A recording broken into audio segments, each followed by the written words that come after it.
kids who know the name of the superintendent, and they could point him out to you. That's a big deal. It goes everywhere. That's a big deal. He weeded out the ones that needed to be weeded out.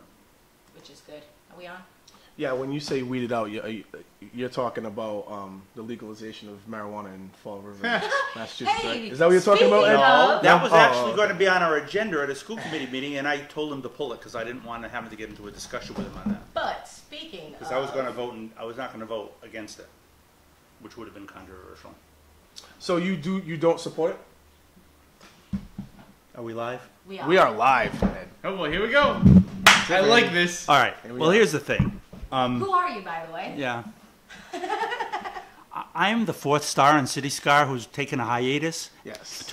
Since I've been on the school committee for the last 2 years. I announced, Ed Coster, I announced my run for the school committee on this City Talk back when we were on BCC before they threw us out. And I've been kind of away doing my school committee thing. Shout out to Jeff Leary. Yeah, absolutely. Now, what was I talking about? I forgot already. You were talking about whether or not you opposed One or of the things supported. there have been a few things in the school committee that's kind of surprised me, and sometimes I've been caught off guard, although I'm better now than I was like when I first started. It's when the school committee is asked to come up with a unanimous vote to support some kind of a petition that has to do with the state, which may or may not affect students. Mm-hmm. So the first time we did that actually was an easy one for me because there was a state bill to put a moratorium on MCAS, and did we all support that? And I seconded that motion, and we all voted for that. Whether it affected anything, obviously it didn't go through, but I supported that. The second one was really a hard one for me, which is, do we support the referendum to get rid of the cap on charter schools, which could mean there'd be more charter schools in Fall River. And I've always been in favor of charter schools. I've always been in favor of parent choice. And I would have been the only person voting no. It was my second month in. And I was told, in one of the few times that I actually had a conversation with Meg Mail Brown, I walked up to her before the meeting and I said, I just have one question before this goes to vote. Is Fall River in the lower 25th percentile in the state? Because if you were under the 25th percentile, it meant that you were going to be targeted by the state for more charter schools than other places, and it would possibly hurt our budget. She told me, yes, we are under the 25th percentile, and we would be targeted. And based on that, even though I had told the president of the FREA before the meeting, I can't vote for this, I'm sorry, but I'm in favor of charter schools, and I didn't know what to do. But in my mind, I didn't want us to be targeted, so I voted with the majority of the school committee. It was unanimous to support the bill which would not remove the cap. In other words, anti-charter school. I felt bad about it because it didn't go with my core belief, but at the time I thought it was the right thing to do, but I should have researched it more. Can I ask you a question where that's concerned? Do you think charter schools have been a positive for Fall River? Put it this way, for our public schools, have the charter schools benefited Fall River at all? Because as a parent, I can say that since they started opening charter schools, I think our public education has been lagging behind that. Well, I won't say that it's there's two questions, Nikki. fault. Have they affected what effect have they had in the Fall River public schools, and what effect have they had on parents and kids? And I would argue with you that it's been a beneficial thing for parents and kids who are lucky enough to get into the charter schools, but it has not helped the Fall River public schools. Right. Simply because we lose a lot of students who would raise the bar, I really believe. It's not totally that. But my feeling on that is, if the charter school is doing something that's drawing kids away from the Fall River public schools, maybe we ought to find out why, and maybe instead of fighting them, we ought to emulate them. What is it that they're doing that we're not doing? So as a result, after I took that vote that I felt guilty about, I made up my mind that I was going to visit the charter schools. Mm-hmm. I had been already to Atlantis, but I'd never been to Argosy. Yep. So I spent a day at Argosy. I wanted to say, what is it that they do that we're not doing? So to me, I believe that parents should have that choice. Has it not benefited the Fall River public schools? Probably not. The thing that's really hurt the Fall River public schools in Durfee in particular is Diamond. And Diamond does a great job. But they have drawn a tremendous number of kids who normally used to go to Durfee who are high-ranking kids. Mm-hmm. So, and actually that's happening all over the state. and the state is thinking of coming up. What's happening is everywhere that's happening. Are we saying that the state is finally catching up with the vocational thing? Yeah. So the state, Whoa, the state, wait a minute. the state actually is talking about making going to vocational school like Diamond or Greater New Bedford Regional or else anywhere a lottery, like a regular charter school. Yeah, that's what the state is talking about. Do that because now what they're doing now, that's going to frustrate me as a parent. Because now if my child doesn't want to go to a 4-year college or she wants to do the vocational thing, if those programs aren't offered at a school like Durfee, and let's be real, I'm Durfee proud. I am a Hilltopper, class of 94. Durfee was never an option with my kids.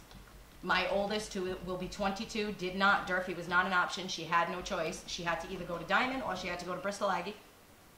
And my little one, who is entering 8th grade, will in another year have that same, she will not go to Durfee. And it's only because I was that student at Durfee who, if I would have had maybe, and you were the reason I graduated, let's be real. If I didn't have you in my life, I never would have graduated. So in saying that, kids like me, if we didn't have somebody like you, we were missed. And I just think there's too many kids that get missed because they're not straight A students and they're not bad kids, so they fall in the middle that doesn't get the attention at Durfee. I don't disagree with anything you're saying. I think that's. But what is the reason, do you suppose, that the public schools are screaming bloody murder, that the vocational schools are screening off the top students in the 8th grade that normally might go to them? What do you think is the reason why they're complaining to the state, and why do you think the state is willing to listen to that argument?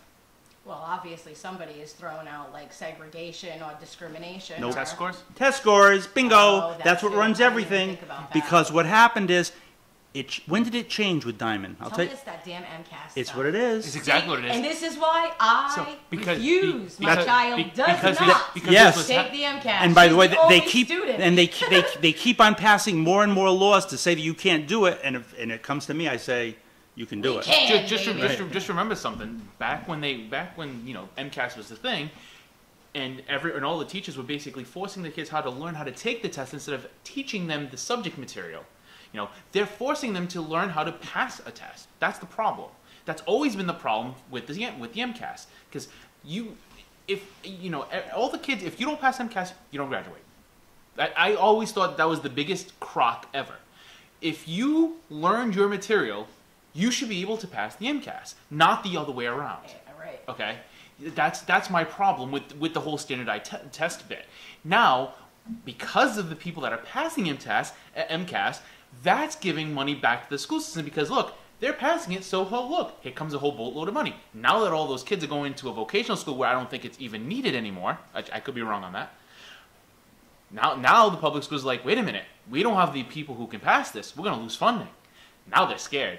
And honestly, Yep. like I said, I have been against MCAS since the inception of it, after I left. And you all know how I feel about it. It was like one of the things I ran against. That's why I was so happy to vote on the moratorium that never happened. But anyway, if you look at the relationship between Diamond and vocational schools and MCAS, if you rewind it, when the MCAS scores first came out, the vocational schools were exempted from it.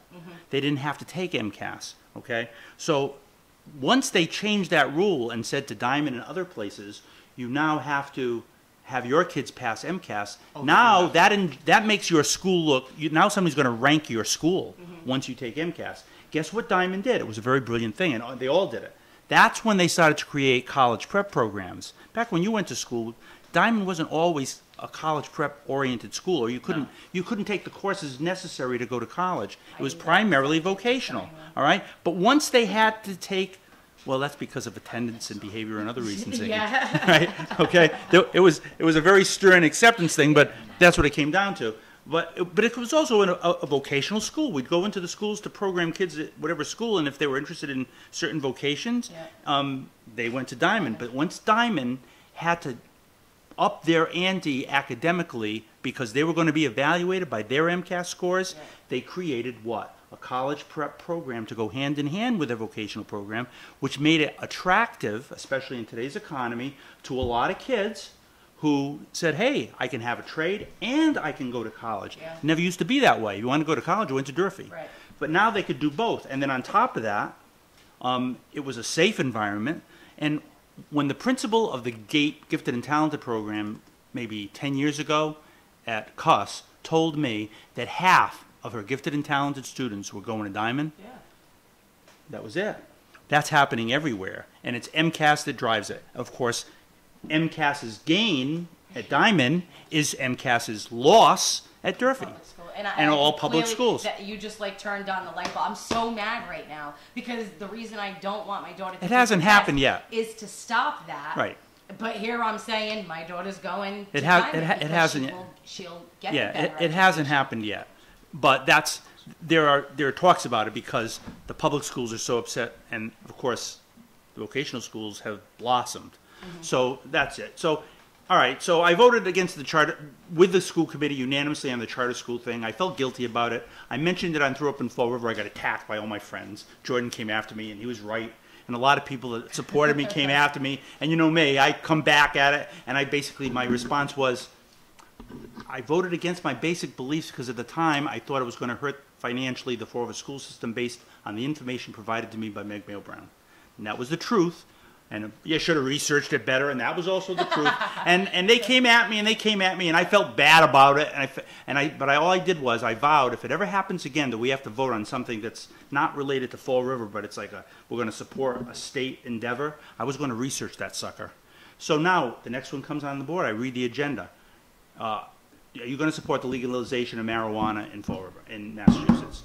It was on the agenda. They wanted the school committee to have a unanimous vote against legalizing marijuana. Why? Because they thought that it was bad for our kids, it was a gateway drug, all of the familiar stories. Which agenda was this? When was this? I want to say maybe a year ago. Okay. It was after Meg Mayo Brown. Okay. Now, Let me say, it was on the agenda. Okay? and I'm confused as to why the hell that would be on the agenda. Because the state, basically, and our state reps and other people said, other school systems, with the support of the teachers union and other groups, were saying this could be hazardous to our kids.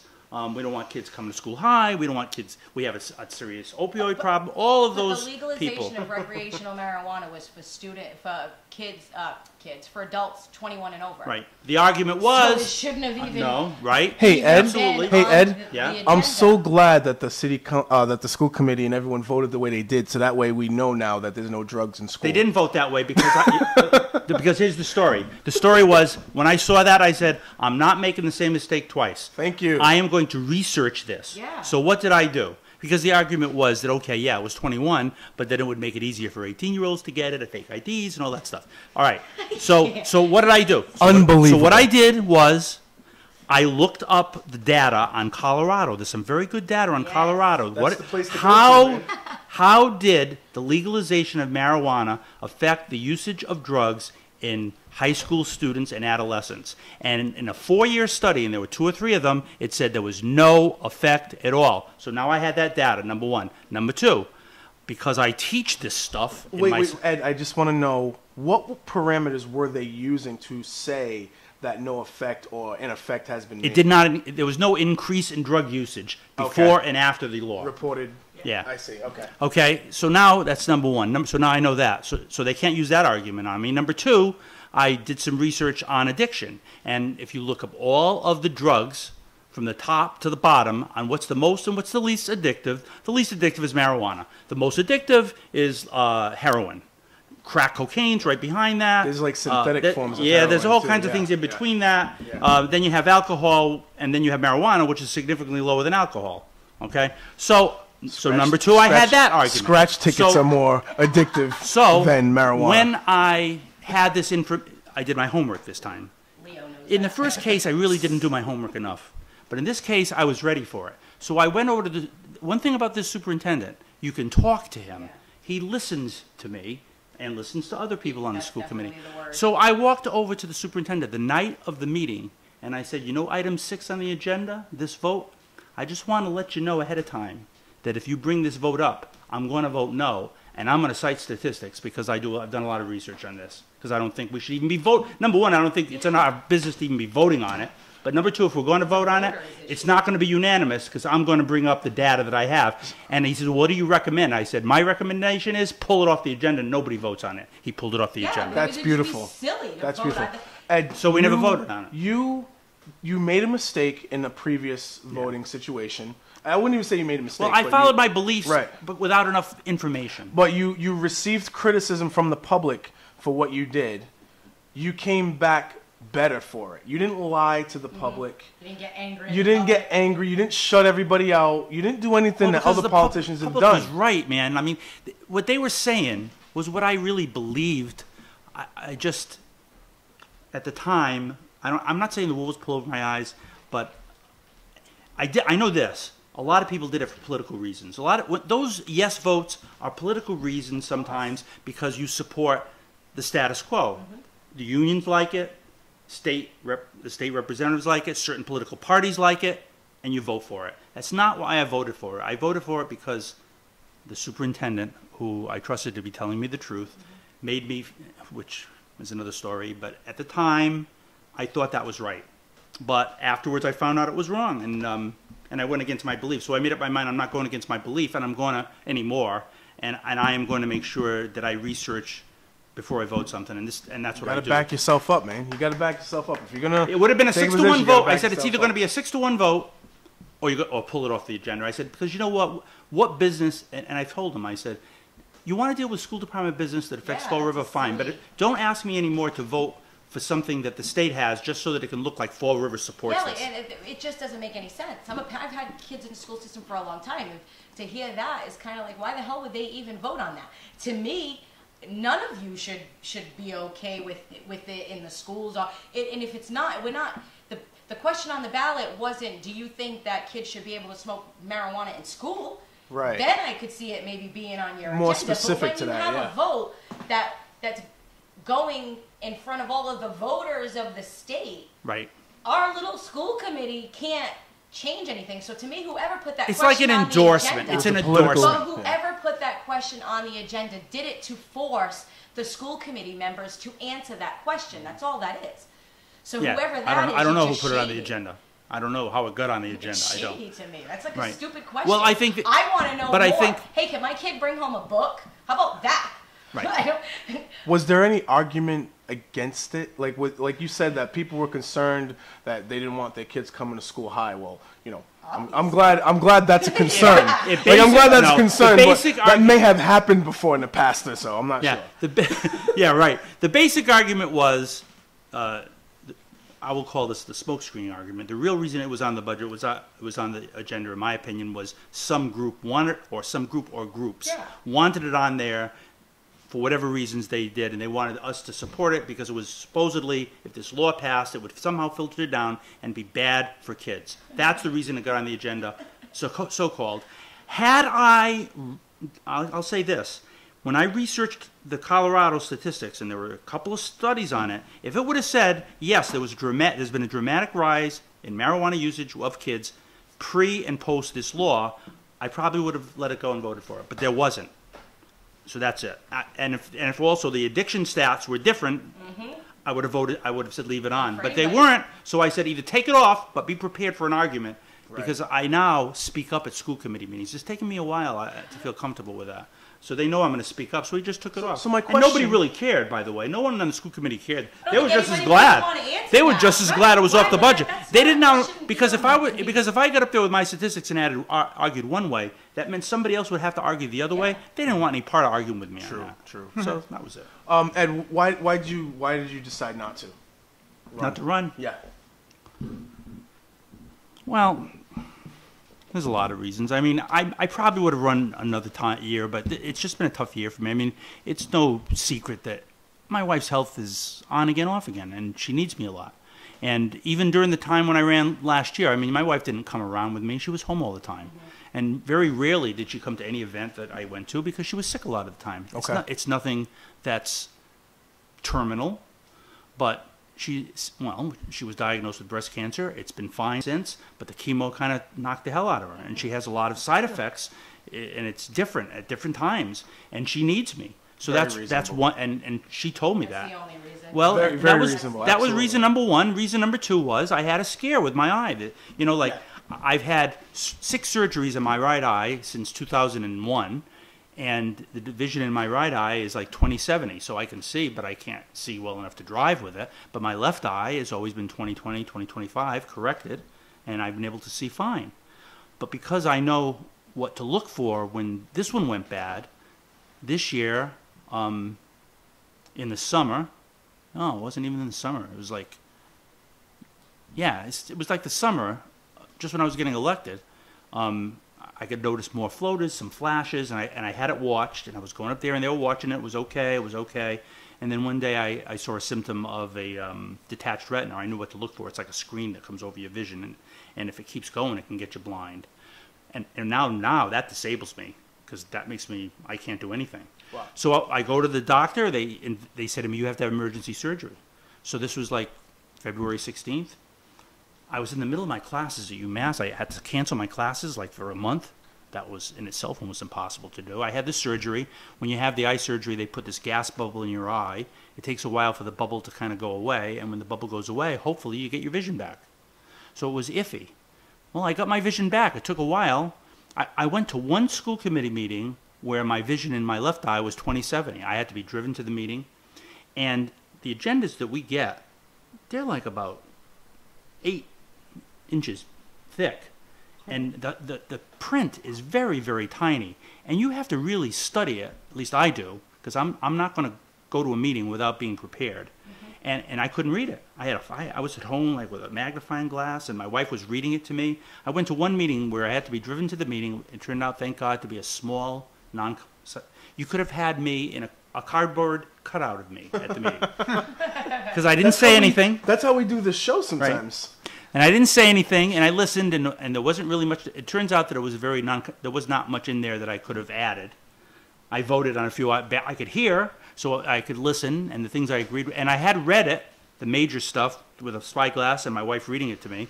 But that was that day. But, well, the next time I went to the doctors, my vision had improved to like 20/30, which is what it is now, which is good. Okay? But you keep going. So a combination of taking care of my wife and not knowing, like, if this is going to stay. Because, yeah, okay, this one was okay too, but then things happen. Next thing I know is another surgery, another surgery, another surgery. So in the back of my mind, between taking care of my wife and wondering, am I going to go blind? I don't know. Right now it's okay. Right now it's good. And the last time I saw the doctor, everything looked good. He gave me an appointment for 6 months. When they do that, that means that you're okay. And I go to Boston, and they're very thorough. The man who examined me worked on this eye 15 years, so he knows everything about it.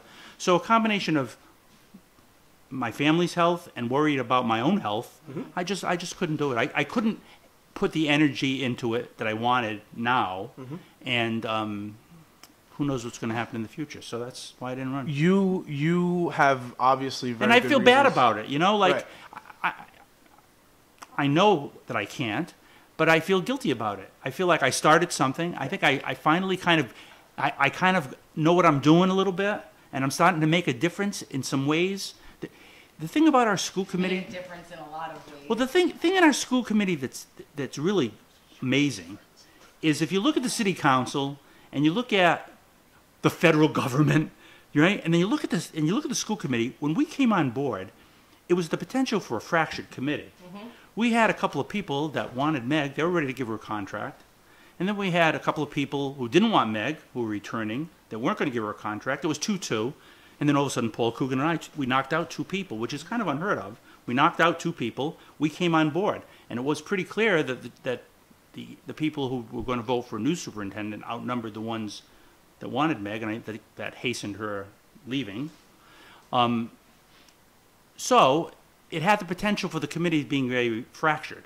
Let's face it, Joe Martin, if anybody's ever seen school committee meetings, for like 6 years was marginalized. Yeah. They never let him talk. They tried to Never. stifle. They'd roll their He was eyes always every one time of he my talked. favorites, That was still going on a little bit. It was the Yeah. beginning, Yeah. but like, Nikki can tell you this. Yep. What do? I try to bring people together, Yeah. right? Absolutely. So, I mean, like, I'm not saying that it was just me, but I think I helped. One of the first things I think the school committee was much better. It was stable. Once you and Paul Paul, Coogan yeah. and Joe Martin, you all We and all it's not established just our one rules. or And two Gabe- of you. Don't forget Gabe, It yeah, was Gabe every too. one of you. Well, Gabe felt able to talk. And you know what? Everybody on the committee feels that they're able to express their opinion. Now, let's just rewind back. You might remember this. I know I remember this. And I think I might have mentioned it once before, is like when I was running WSAR, the person in charge, Mr. Karam, in charge of WSAR, had put out that internet letter. Remember Yes. that? Oh, yeah. I do. Where he Supporting- asked for money to be sent to him for supporting her, all yeah. the candidates, Yep. not me. Anybody that was anti-Meg Mail Brown was not listed on that list. Me, Paul Coogan, Joe Martin, Gabe Andrade, all the other candidates, money was supposed to go directly to him. Absolutely. So, like, when I got elected, I mean, okay, so now I sit right next to Melissa Panchley, Absolutely, yeah. Karen Panchley, and I didn't really know her before that, but one of the first things I did is she and I went out for breakfast, and we talked, you know, and she staunchly believed in what she was doing, and I told her why I believed the way I did, and we had it out. Can I ask you something? Is there any kind of open law thing? That Yeah, gets if there's in the way three of that? people, you can't do it. All right, Two I people, you just- can have breakfast. Just wanted to have a double check. with And that. yeah, and two of us met and we talked about it.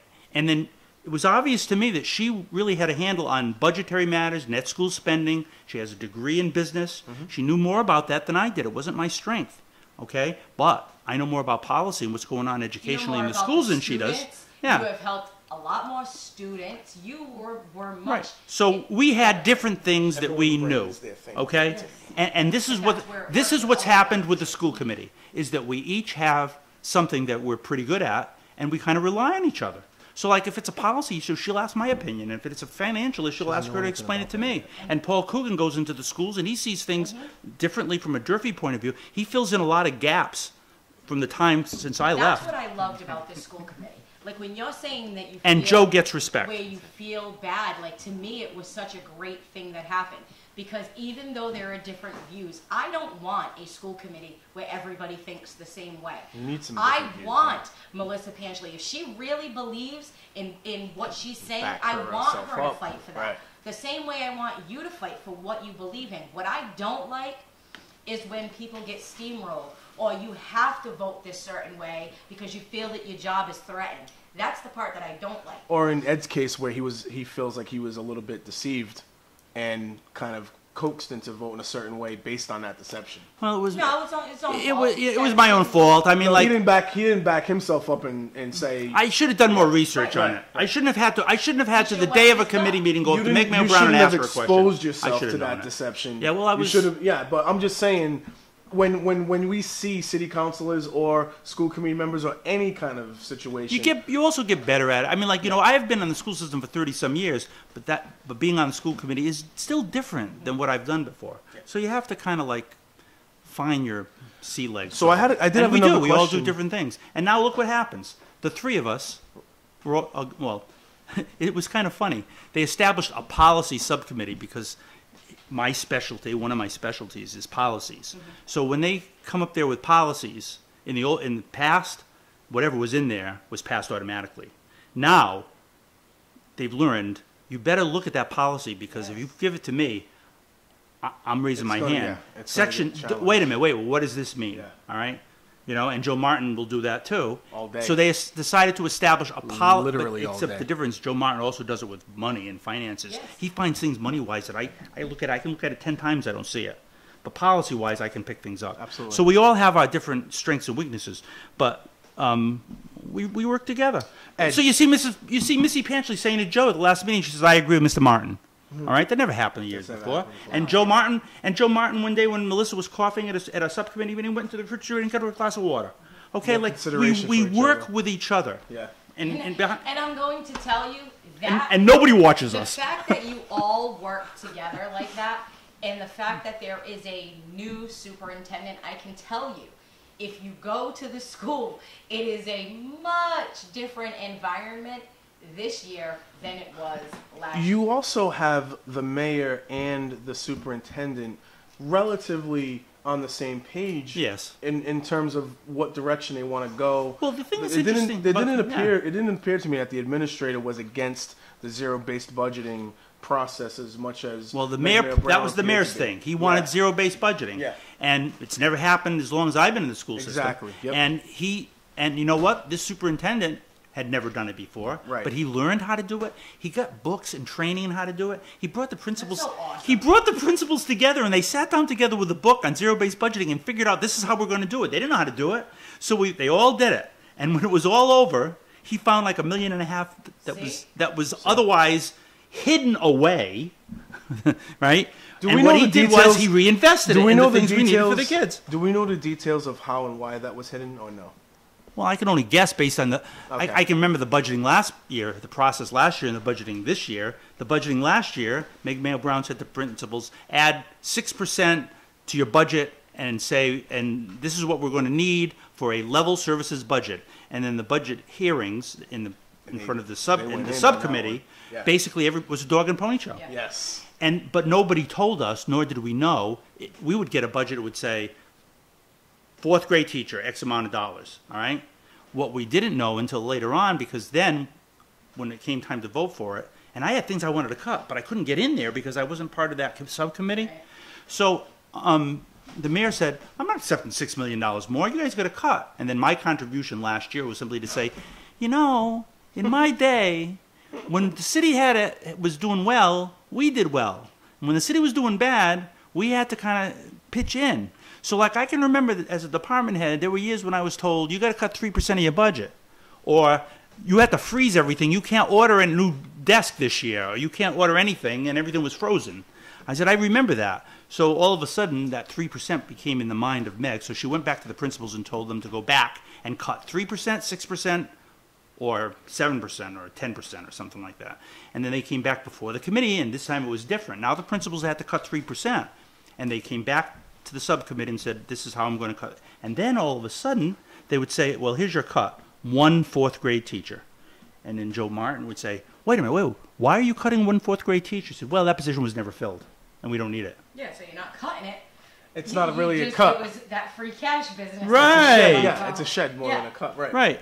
And of course, the other thing was the unknown thing had to do with grants, because the previous superintendent told the principals they weren't allowed to touch anybody on a No grant. grants, right? And Joe Martin keeps saying over and over again, like, he was arguing. that wait a point minute, over and over again. wait a minute, can't we have like, how do we vote on these grants without even knowing like where the money's going? I thought Mark Costa was going to have an aneurysm that day because I was at that meeting when Joe would Yeah. not let it go. Right. And like Mark was like, "Oh my God, we have to let this go eventually." Like, Well, you had to vote Yeah. on the grant, but Yeah. what we did was we said, we want input. Like, and I said, supposing halfway during the year, I said, we're voting on the grant now, it's September. And I said, the test results said, the results come out in October. Well, suppose we find out that School X really needs like an interventionist because they're having trouble in math, and we don't have enough money in our budget to hire that. I said, shouldn't we have some flexibility in that grant so that we could hire somebody for that school? Mm-hmm. And that's what Joe was saying, instead of approving the entire grant. So this superintendent actually built in a part of the grant flexibility so that when results come back, we can take that money and use it where it's So needed. What you're saying is the superintendent found a way Yes. to make it work. Well, he listened to Joe and he listened to the school committee. well, Whoa, there's whoa, cooperation, wait, right? you took advice? Right. He does. He didn't take it to WSAR Yeah. and tell everyone what a Well, horrible now I have to situation say, it is, you know? he is a cheerleader, sometimes over the top cheerleader.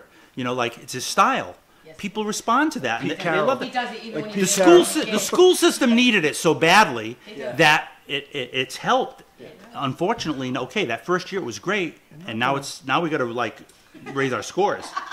You're not going to get anywhere if the people are always at each other's throats. I'm not saying you have to agree on things, but you have to at least find some level have of to common respect ground. each other, Respect like, each other, have work some it out. consideration, but also find and say, this is what I want, this is what you want. Where can we meet the middle ground? Let's include other people in this conversation so that we know that the things that we want is also going to provide the needs and supply to the public what is needed. I have to It's, say, it's insane yeah. to have people continually going at each other in different directions and expecting it to work. One of the funniest things that happened was, okay, so they put together this policy subcommittee to look at policies, which I think makes sense. So who do they put on the policy subcommittee? Obviously, the superintendent wants me on it. I said, all right. He puts Melissa Panchley on it. All right. And then he puts Gabe on it. All right. So we had not met at all at the and now just by curiosity, all three of us are not running. So we have a subcommittee on policy, and all three of us are not running for re-election. How do you feel about the new candidates coming through? I'll tell you that in a second. I got you. So at the last school committee meeting, we had an attendance policy that the schools were pushing. Now, I know how policies are written. When principals write policies, they make it as draconian and as tough as possible because they're aggravated at that one person that's been abusing the policy left and right. Mm-hmm. But what they do is then they kind of like take your kid and my kid who are following the rules, and it makes it tougher on them. Sure does. Right. So you know, like I always remember that. So, and Joe remembered it. So just an example. At the school committee meeting, there was a policy. They were presenting this attendance policy, and it said, we frown basically on early dismissal. A lot of teaching goes on until the end of the school year. The school department, the schools reserve the right to keep your child in school until the close of the school day. Period. That's illegal? Well, Joe kind of went crazy, and he said, wait a minute. I come to pick up my child because I have an emergency. You're not going to let them have my child? And then Mark Costa said it, and then I said, he's absolutely right. You can't have that in the policy. I said, there are ways. And then I said, in fairness, I know why it happened. I'm sure it's because some school somewhere has a parent that wants to pick up their kids 15 minutes early every day because they don't want to wait in traffic, and that's why they wrote this policy. However, there's a way to do that. You just rewrite it in a certain way so that you don't make it draconian, but you say that if somebody chronically abuses that, there's a step you take. You refer it, you have a parent-teacher meeting, parent-school meeting, you refer it to the attendance officer, there's a lot of things you can do.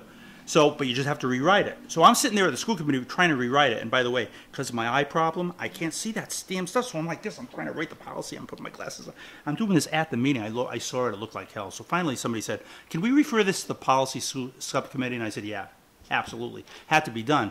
So we had a policy subcommittee meeting, we had it Thursday, because we had to change this policy in a hurry. Okay, I put it on my Facebook page in case anybody wanted to see it. It's only like a half an hour meeting. The whole policy meeting. It's really kind of fascinating for people like me to like policy, the way it was done. Because behind the scenes, what happened was, I'm thinking in bed after the meeting, how can I reword this? So I reworded it. I went to see the head of who wrote the policy for the school department, just her and me. She had her constituency.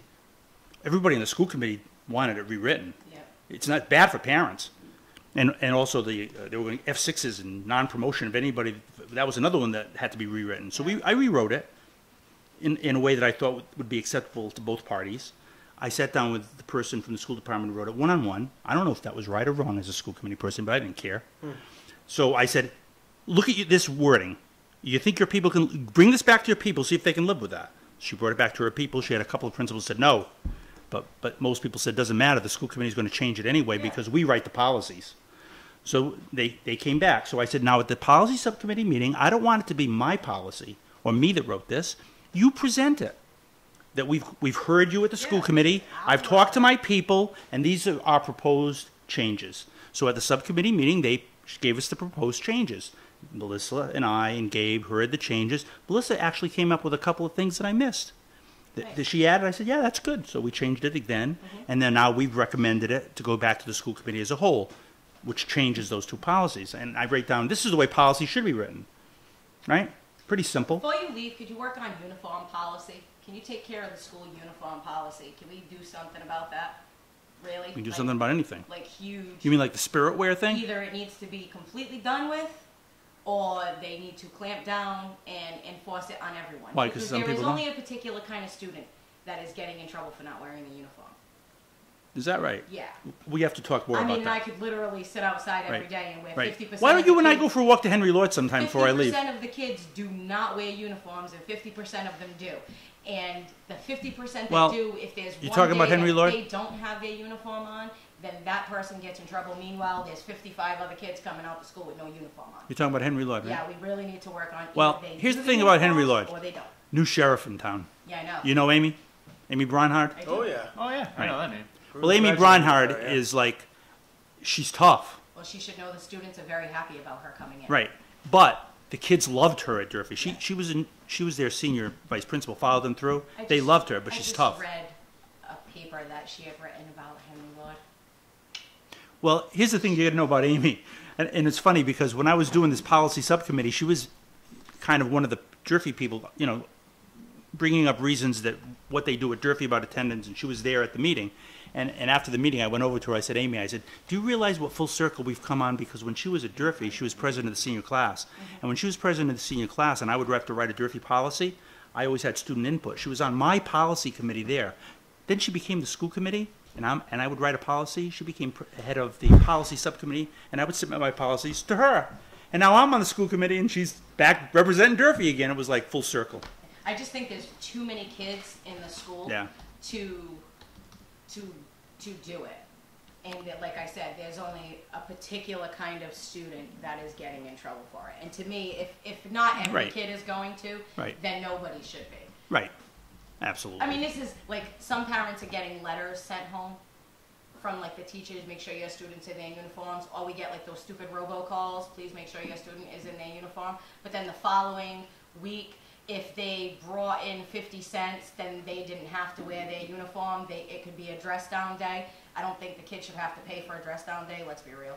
Right. Stupid. Well, Amy was like director of guidance before she became a vice principal. Yeah, oh, believe me, you So know how she's I going feel to be about good. She's going to be good. principals at Henry Wood. Well- I love Tracy Curley, but I just think it was too much responsibility for her. It was a brand new school, just the whole thing. Yeah. It was, Actually, it was if thrown anything, together, and Durfee's so I don't losing fault two her. very good people this year, so we'll, you know, and I have confidence that Durfee's going to be fine. But Maria going to Cuss and Jim her going to Henry Lloyd, those are two top-notch people. I'm just looking at. So you want to ask me another question about? I was looking for the letter. Was there a letter online that you sent to me? It's not a letter, it's a paper that she had written years ago. Oh, and it just okay. so happened that Yeah. Henry Lord was the topic. So if you get really very nice. bored, you can go to my Facebook page and you can look at either the Dr. Edward Coster one or just my regular one, and I posted the whole policy subcommittee. You know what was funny? I said to the people on the policy subcommittee when it was over, I said, do you realize, like, Gabe was sitting to my right and Missy, I said, the three of us, we have no reason to say anything other than what we believe. We're not running for re-election. None It of should us. always be like that, even if you Exactly. are running for re-election. Well, exactly. Even Absolutely. if I don't agree with somebody, I respect them so much more if they stick with their convictions but are willing to sit down at the table and work with people. Well, on that's the what they've opposite side. become. Respect goes a long way with me. If Right. you can't respect each other, then you're never going to get Right. anywhere. And you think about it. You think about how the city council has been conducting itself for the past 30 years? well, I'm just saying over the past 2 years. This particular one. If you have agendas, it gets in the way of you doing your Yes. job. And you're seeing all the conflicting Right. darts being thrown Right. from direction to direction. Even darts from the council president, which I mentioned in the letter that I wrote to the Herald News, where the council president's directing darts at the people in the audience. Yeah. People that are just responding to what they're seeing. Yeah. Their city, the city that When- they've when- invested their tax money in, when they're not constituents- allowed to have an opinion on the sideline during a meeting. Yeah. Like, and then the council president is ready to put a police officer in your direction, but I'm listening to the vice president of the city council swear at another one, and and everyone's bickering and back and forth, and the council president is not saying a word to them about it. Well, that was something I was not able to do. One of the first things I wanted to do is I wanted to change the public input policy in school committee meetings because they had basically stifled public citizen input by saying anything you said had to be related to the agenda. And since people don't get the agenda, it made it so that parents could not speak at school committee people. So I wanted to get that changed, but I didn't have the votes to have it changed. It was not going to go through. So then I created a brand new subcommittee, a parent and community involvement subcommittee that I chair. And the purpose of that meeting would be any parent with any concern could bring it to that subcommittee and we would address it. We had one meeting. The parents showed up. They were upset about the recess policy. Whoever is running for re-election and voted no on it will not get my vote. Well, it never came up. It was No, behind the it scenes. didn't I get couldn't the get a vote. vote. Okay. I said, you're not going to get a vote. That's So sad. they weren't going to bring it up. But then I said, well, then how about I have this subcommittee? I said, in a way, it would be better because then parents could talk more openly and you could just, it wouldn't be 3 minutes. And I had 3 parents that were upset that their kids weren't getting recess. And next thing you know, I had there were like 6 parents, 6 different schools. We had recess all over the place. So we did a survey, we found out what was good, what was bad, and we rewrote it. Yeah. And the superintendent agreed. Now we got a new superintendent. He agreed with what we were saying, and he sent out this memo to all of the schools saying how important recess is, and we need to have it, and why it's important, and the brain research that's on it, and it's going in the handbook. So we did that. Real recess, But not recess making the kids do work. That's right. Yeah. Well, it's options. It's optional Yeah. because some people like Playworks. Yes. And the reason they like this Playworks, which is structured recess, some people don't like that. I know, but when the kids, there are some schools that if the kids do not want that play, it's like they're put in a jail. And we are going to go to Henry Wood. We are going to go to Henry Wood. Well, so that I can you know what it is too. The thing is that the biggest problem that schools have in unstructured recess is a fear about safety, because if it's unstructured, some kids they'll beat on each other. In Fall River's time, has anything happened so bad that we had to go there and just can recess? Yeah, well, there were some schools where it was really bad. Watson was one of them. It was really bad. What's bad though? Kids kicking each other, knocking each other down, skinned knees, broken arms. I mean, I've seen those things happen. Yeah, there were not enough adults to supervise the recess. That's the key. That makes sense. Not enough adults. Right. So there were things that were wrong with this. But this Playworks, I've seen in action, and for some kids, it's good. Not for everybody. So you need a combination, you know. But anyway, we got that approved. But we still don't have a citizen input policy. And I've not had another meeting of that parent and communities group. It's gone well. But, you know, the new superintendent has almost made it not necessary. Yeah. Because he talks to parent groups all over the place. He's literally, honestly, it's like a night and day. Because remember, I've complained to you for a long time about Meg Mayo Brown. Like, it really, really, really, I could see it with my own eyes what she was doing to our school department. It was awful. And it's funny to me that Malone has only been there for a short amount of time, but it is like night and day. Right now, that's not to say that it won't change again. He's just made positive changes, and even the very little changes that the school committee has made, the principals, the teachers, whatever changes have been made under his watch have been positive as far as I can tell so far. Two parent things, because in the time that I have left, what are the things that are most important to me? Parents and kids communication to the schools, and the schools to the parents and the schools to the kids. That's important to me. So I've gone to every CPAC meeting, which is almost everyone. That's the special ed parents group, and they have a lot of complaints about a lot of schools, and your school was one of the ones that they had complaints about. But what happened is I would go from those meetings back to him and tell him, look, this is what parents are saying, and he would act on it. He it's not perfect, but he tried to do a lot of things to help Henry Lloyd, and he saw what happened. Yeah. So all right.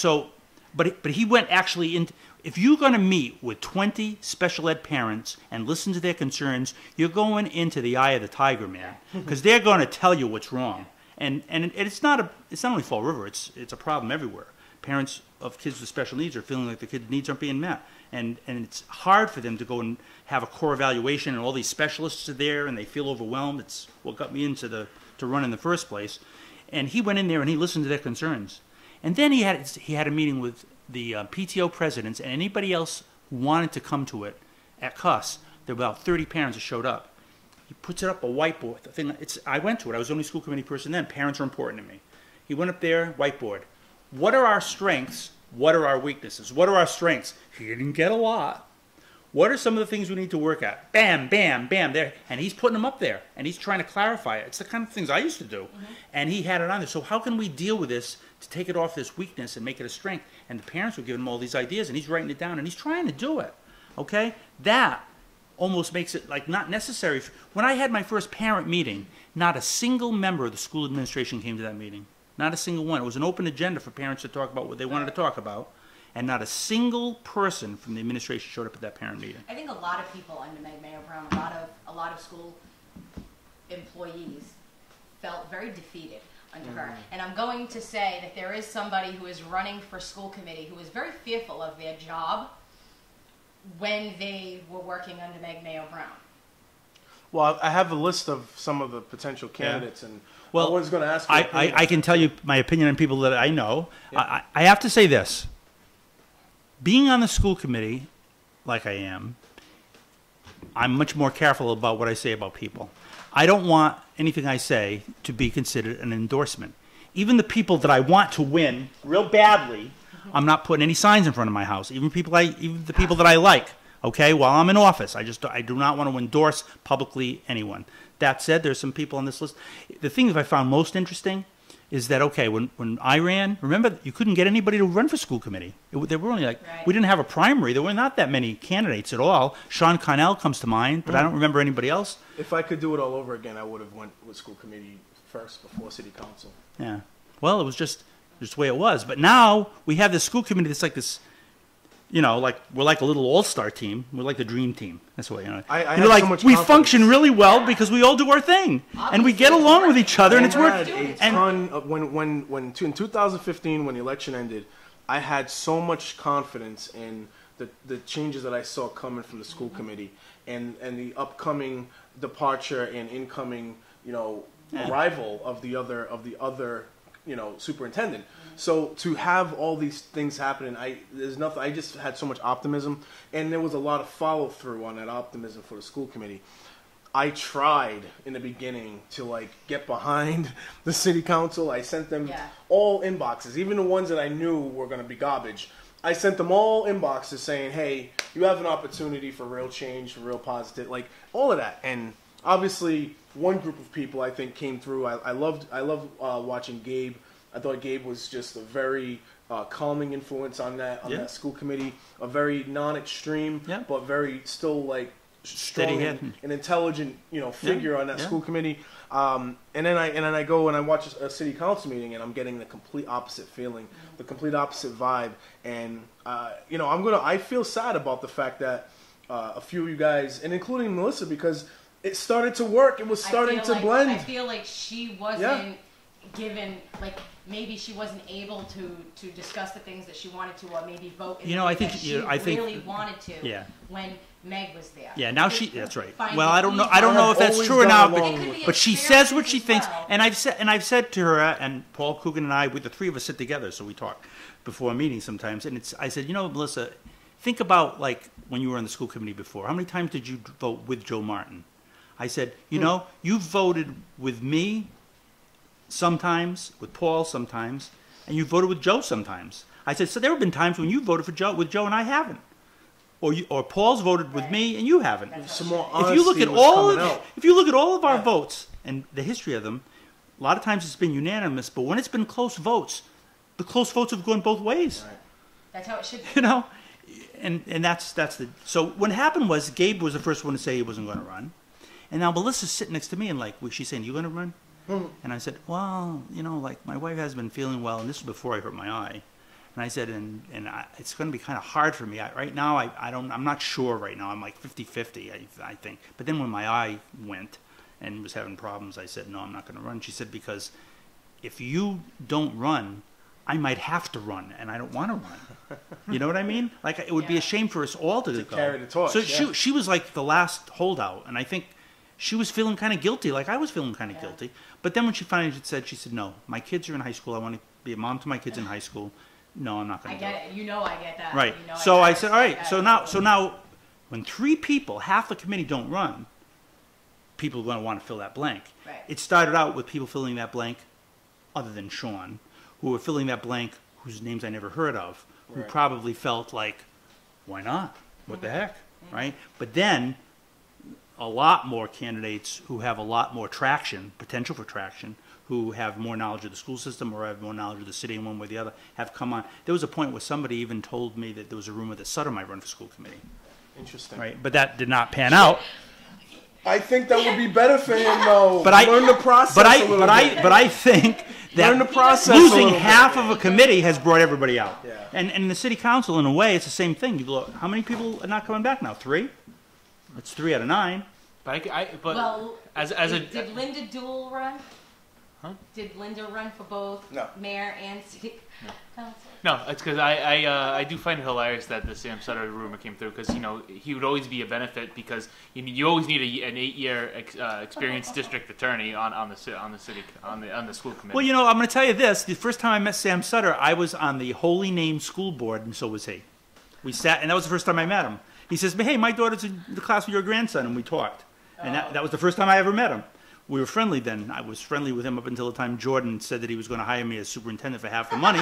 and then Mr. Sutter looked at me at a meeting that I went to. He said to me, you're part of the radical wing of the recaller movement. Oh, the radical wing of the recaller movement. I didn't realize there was a radical I said, look, when Jordan asked me for my advice, I gave him my advice. I gave him the data on percentiles. It might have been a little confusing because it's hard to understand. And I said, and he trusts me about school department things. So look, listen, if that makes me part of the radical wing of the recaller movement, for somebody who's worked for 30 years in the school system, but now I'm a radical. I am. When you are the district attorney for 8 years, you are in a position. You are in a position to categorize anybody you want. It's simple, really. It is simple. Really. It's simple. But it did cause me a problem running for office because that meant that anytime he had an event which had tons of people that I had to meet, nobody would tell me about it. Right. I had to have spies tell me about it, and I would show up. He's so sad. He's still a sad, sad little man. Here I am. I needed to wear like a Scarlet R. The radical element. His appearance on our podcast is still easily and far away the most watched we've ever had. And it's comical. Yeah, that was phenomenal. I want to just go back. Yeah. Do you not want to name names? I'll talk about it. I have a little bit of a list. People that I know. I know that you know Amy Blanchette. Yes, I've been at several meetings with her. I like Amy very much. She has special, she has a child that we've talked about and how that child's been serviced or not serviced by different things in the school system, and I think very highly of Amy. Yeah. I think most people who meet her and know her enthusiasm. I just got done texting. Tom Corey. I mean, what's not to like about Tom Corey? I mean, Tom Corey worked for me for many, many years, right? And how many kids has he helped over in the Fall River Public Schools? So I just got done texting somebody because I said I love having you on, and then the person who responded back said, "Yeah, he's smart." And then I said, "Isn't he saying he's talking too much?" Probably. But then I responded back with you can feel the enthusiasm, you can feel the wanting to do this and to get the job right and to try to build a better city or at least a better school system. And it's genuine, Ed. It's always been genuine. It's the reason why I've always wanted you to do a show like this, and that's why I have no problem putting a sign next to your sign, or you know what I mean. Like I supported everything that you ever wanted to do. I even support you not doing this because I know that family is important to you, and your health obviously is important to you, and you got to take care of those things. But are you able to? And I can. You probably have already answered this just through our conversation, but are you able to walk away from the city council right now? I mean, the school committee. I'm sorry, yeah, school committee right now, and say to yourself, I did what I did. I'm proud of what I did, and I hope I can get back to it one day. I don't think I'll ever run for office again, but I'm already thinking, how can I keep my hands in it? Yeah. I think that I could see myself, for example, like being, I don't know, a community member of a policy committee. Yeah. Or one of my other big things has been how they decimated the school adjustment counselors and how they decimated counseling services, the way they get no staff development, they're put out in different schools, and I've been hammering that. It could be part of the reason why there's so many issues within the schools. Right. And I could see myself helping with staff development for school adjustment counselors, which is what I used to do. I could see myself I don't know, once a month as a teacher at UMass Dartmouth, which I hope to continue to be able to do. As a teacher at UMass Dartmouth, I know that I could get a room to meet with people. Maybe we could get them some PDPs or whatever they call it, just to kind of talk about. They don't do this. They're not allowed to do this. They need to get together as a group, and the superintendent knows how I feel, and he's been giving them staff development. But they need to get together periodically as a group and talk about hey, what are you doing every day? How do you handle this? We handle it this way. That's what we used to do for staff development in my office. Tell us what your experiences are and how you handle it. Well, why don't you try this? This works, this doesn't work. That supervision, clinical supervision, that's what they need. That's what they lost. We've all said before. And I wouldn't mind doing that. I don't want to be paid for that because that's like my legacy. Was torn from me. We've all said before that, and I know many other people have said before that, and especially Nikki particularly says, you don't have to run for an office position in order to have influence on what's going on in the city. And you've shown that you can have a positive influence in both areas, whether you're working for the school department, whether you're outside the school department, whether you work in school committee. I have no doubts that the future of Edward Costa is Yeah, you're not going anywhere. going to still be Yeah.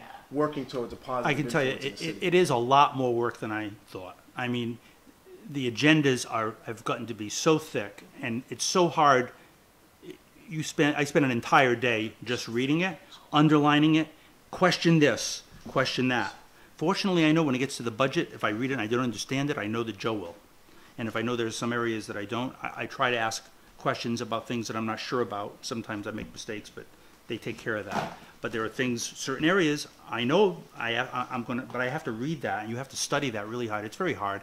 It's not worth, we don't get like paid an exorbitant amount, you know. Right. There's that issue again about taking my salary again. I think I've come to grips with what I was going to do with that. Because I tried so hard to give it back, it didn't work. I went to the lawyer said you can't do it. When it came time for the first budget and we were looking for things to cut, I said, can you cut 1/7 or 1/6 of the salaries for the school committee? I was told I couldn't do it. I was told the only way I could do it is to donate it back. But then I get taxed on it. And then, of course, the other thing is, and this is in fairness to my wife and I, we have a decision. Anything that has to do with money in our family, we both have to agree on it. And I never asked her permission when I told her I wouldn't accept the salary. I remember that. I just said I was going to do it. She was like, And she was not too happy with that. Yeah, So we talked about it, and we came to a compromise. Okay.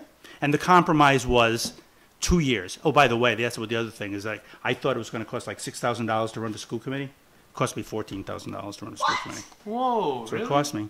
A lot of that money, I can tell people, I could write a book on what is waste of money, because a lot of it was a waste. A lot of it was spent near the closing finish line, because as I felt I sort of had a chance, I increased my spending. Yeah. All right? $14,000? That's what it came. That's what it came to. For everything. No, I miscalculated. When I started the run, I looked up what previous people had spent, and some counselors had spent, on the average, with the exception of one that spent $17,000. Everyone else spent $5,000 or $6,000, and I said, okay, I can do $5,000 or $6,000. At the halfway point, I was at about $3,000. I thought, all right, this is okay, but I don't want to say it's an addiction. But as I got closer, I thought of I needed more visibility, so I would do more commercials. I did more commercials. I spent more money, and it just in ways that really were wasteful when I look back at that. So when you look at the $14,000 that I spend, and you look at the fact that we get $7,000 a year, wow, you know, before taxes. It all panned out. Yeah, it would have been even. You did donate it. Yeah, but anyway, To the WSAR. compromise was this. The first year on the job, every single check I got, I cashed, and I put in an envelope. When I filed my income taxes at the end of the year, I figured out my liability for making this extra money, and there was a little bit more than that. So what it comes down to is, like, of the $7,000 and $7,300, $7,200 that we get, about $5,300 was actually cash after taxes that I paid. That's in an envelope, and at the end of the year, I'm donating that to some place in the school department. I don't know where yet, but it's going to be to some program that's important to me, or Gotcha. some program that's needy, with kids that are needy. Somewhere, I don't know where yet, or maybe to a couple of places, I don't know. Year 2, I'm keeping the money, and that's my wife. He said, and I think that's fair. I suppose it's not a, that's it. Take her somewhere. Yeah, well, anyway, so that's what it is. So now I get a check once a month, and You we use earned it to go out to eat, or we do stuff. It's not a lot, but that's what it is. And Here's what it is. if people want to second guess me, they can, but that's the truth. No, it's your business what you do with your money. I'm one of the. You earned it. Yeah, but I did say that I wasn't going to take it, and I said it on this program. Yeah, but how much? I you gotta tried. go through to I try to- tried. It's not But- I did try. But hold on a second. That was before the fact that we knew that you spent $14K on your campaign. For a job that made $14K in 2 years. Which, hey, you know, but here's the other part of it. With you of spending that 14, all right, this is the question I have. Do you believe, if you were to have ran again for re-election, do you think you had to put the exact same amount of money into No. it, or do you think that No, you're? I could have done it for 7 or 8. I could not. I'm gonna say that you could have done it for extremely less than that. Well, this time around, if I ran again, I probably could. Yeah, Because so- now I have some visibility. Yeah, simply because I think that people would see how you did it, people see how you did, and I'm pretty sure they're not going to get rid of somebody that did a really Yeah, good- I might lose a few votes. Like Jordan won't vote for me because of the charter school vote, but other than but other than that, Have you been able to digest the whole charter commission process at all? I went to a couple of meetings on that. I didn't have much to say. The only thing I had to say was I believe in term limits, and I guess I'm term limiting myself, but for different reasons. That wasn't part of the. No, it wasn't part of it. That was the only big change that I recommended. And I always recommended. I've always said, a lot of people disagreed. Should a mayor be the chairman of the school committee? And I've always said yes. And I think that this mayor has proved one of the reasons why you have to have it, because what he does is he kind of stays out of it. If you watch the way he runs the meeting, he keeps it going, and unless it has something that directly affects the city, he doesn't say very much. He just keeps it going, and he recognizes people, and he keeps the thing going. If people are getting off track, he gets them on track, and he keeps it going. Now, when it has to do with, when have I seen him really, like, take a stand? When Meg Brown got up there and said that we wanted $6 million more from the city, he said, whoa, time out, wait a minute, and then he'll take a stand. When it had to do with the indirect costs that come to the city, and this whole memorandum of agreement, that was a big thing. It's not a big thing this year. You know why? Both sides got together and they agreed on it. They put it together. They sent it to the state. Now it's in place. Everybody agrees on it. Wow. A lot of people have. But that's where the mayor has to look at the bigger picture of the whole city. But on educational matters, he kind of defers to us. A lot of, there's been a lot of things that the mayor's done that I did agree with, and some I didn't. His whole situation with the school department and that tug of war that he had with Meg Brown about that $6 to $4 million or so, that to me was probably the high point of what Jazel has done so far. You had a front row seat to all that. Explain that process. Well, I must admit that I'm a big fan of the movie Casablanca, and one of the famous quotes, "We'll always have Paris," took on totally new meaning to me when he made his phone call to Meg Brown from Paris. Okay, so it's not a surprise to anybody that knows me that knows that one of the things I even ran on was I wanted to get a new superintendent, and having a mayor that kind of felt that way too made it easier. Well, you got a lot of parents who. But when it came time for this to hire a new superintendent, we put together a superintendent search committee that had, and I was worried about that. There were 14 people on that committee, and what worried me about that would be that they were going to hire somebody that was going to just keep everything going the same way it had been going. That was my primary worry. So there were 3 school committee people on that, and I was the only new one. The other one was Melissa Panchley, Mark Costa. So Right. at that point, we hadn't really known each other very well. And at that point, I'm thinking, wait a minute. I don't want the fix-in. I don't want this radical recaller. Yeah. I don't want 2 people He's a who maverick. who wanted to have the previous superintendent on this committee. I don't want that. And then they had the principal of the high school, Maria Ponce, and then they had the 2 people who represented the union, and then I insisted on having parents. We had 2 parents that I became very good friends with. And Kathy Ann Viveris was on the committee representing the mayor, which I got along with her very well. So it was a very broad-ranging group, okay? Now, the first myth was, there's nobody that's going to want to apply for the superintendency in Fall River. We're not going to get anybody. If we lose Meg Brown, oh my God, nobody would want to come to Fall River. We're not going to get anybody. We used to hear that on WSAR. We had 19 friggin' applicants. And it's not like you were talking 19. It's not like you were talking All about, of whom were superintendents someplace. It's not like you were talking about replacing Dr. Meg Brown, right? We had 19 applicants. No, all right, I take that back. They weren't all superintendents. Some of them were principals of high schools in different places. Some were assistant superintendents, but we had 19. Yeah. So the first thing we had to do was we had to cut, and by the way, we hired Mass Associations of School Committee to help us ferret through all of this stuff, and they're specialists in that. In fact, they handled Meg Brown going to Barnstable. Okay, so they knew the Barnstable search. They knew the process. They told us that 19 applicants was almost unheard of, and they also told us that we had some quality applicants because these people were known to them, and sometimes they could tell us stuff about this candidate that wasn't in their resume, like how many positions they applied for, and did they make the finalists in this place or that place. So we had to knock down from 19. We had to knock it down from 10 just on looking at the paper, and the paper was like, it's still on my iPhone. There was a lot of it. Okay, there were 2 inside candidates. Everybody there, before we started on the process, me, stupid old radical me, said, before we get on the process, I just have something I want to say. Can we just get some stuff on the table like where everybody here is coming from? I said, I'll go first. Here's where I'm coming from. I want change. I don't want somebody that is going to be a repeat of what we had. I'm looking for change. And I'm afraid that there are people in this room that maybe want the same old, same old. Mm-hmm. Okay? And that's what I said. And nobody really spoke. But then a couple of people started to gradually open up. And as the process developed, we became very open in we just became open. And the thing that was interesting is, like, where do you sit in a group like that? You know where I sat? You want to guess who I sat next to?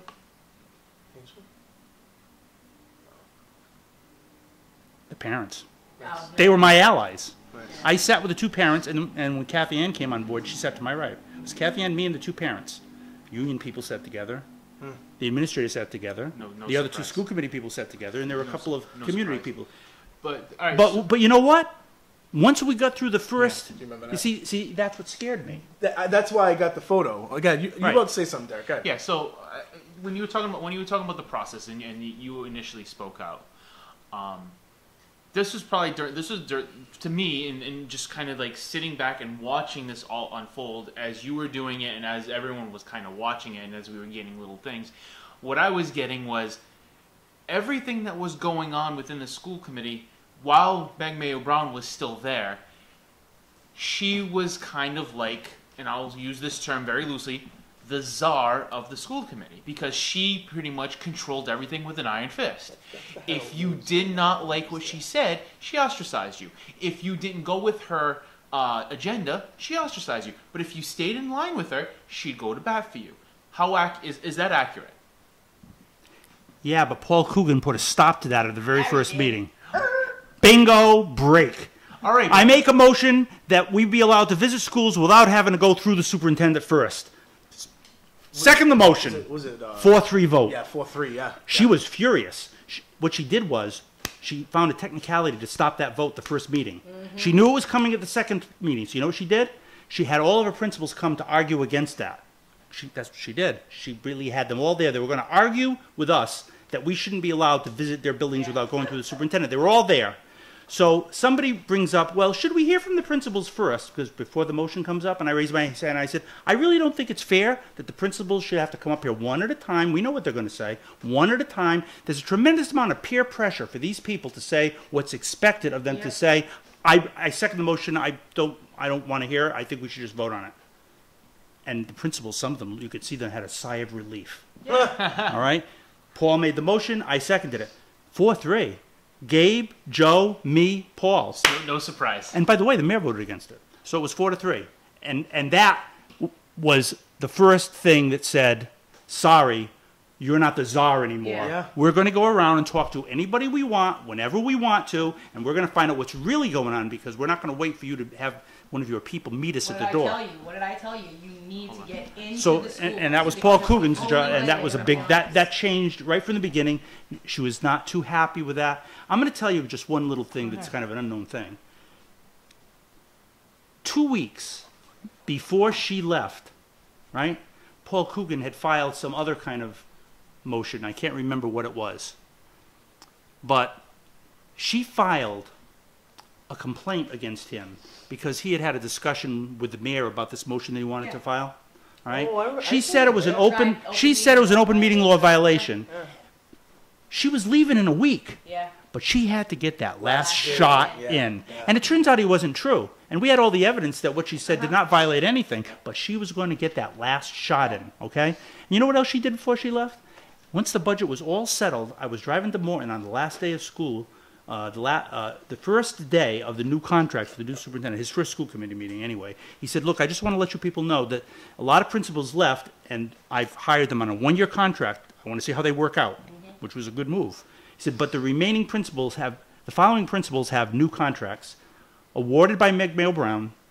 As her superintendent, she had the right to do that, and she gave them all raises. So basically, she got rid of the ones that she did not offer raises to, left for greener pastures. The ones that remained, and now we have to add that into the budget. She had had so many teachers. And remember, this is why I told you I really need the school committee to Take get that into down. the schools. I needed to talk about it, but go ahead. All right, talk I about just it. needed the school committee members to go into the schools and talk to the teachers, because what they were communicating to parents was much different than what Meg Mayo Brown was saying they were communicating to her.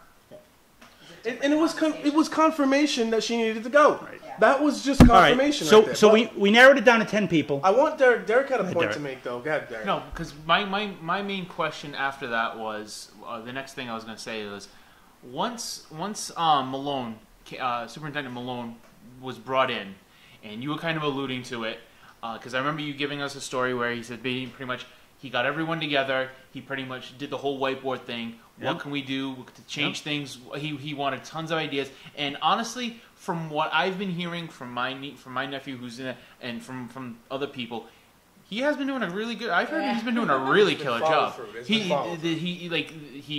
took the initiative to go as far as what he did, and then he did exactly what he said he would. Yep. Do. So that's cool. So how, Michael? I guess the second question that I have for you is, how long did it take for the school committee to kind of finally do the same thing that those principals did, which is kind of take that sigh of relief where they can actually finally talk and be their own individual person versus, and I don't want to use the word puppet, but I want to say versus being influenced by Czar Brown. Or pressured, right? Like I think we use the term peer pressure, right? Here's the thing. Once we narrowed it down from 19 people to 10 people, now our committee of 14 had to interview 10 people. Right.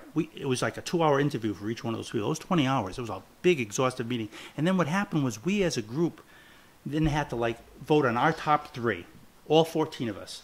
And then the Massachusetts Association of School Committee would tally. So I would have, let's say, if Malone is one of my top 3, he'd put a check mark next to it. And then at the end, the people with the 3 most check marks were the 3 that were going to go to the interviewed by the school committee. All right?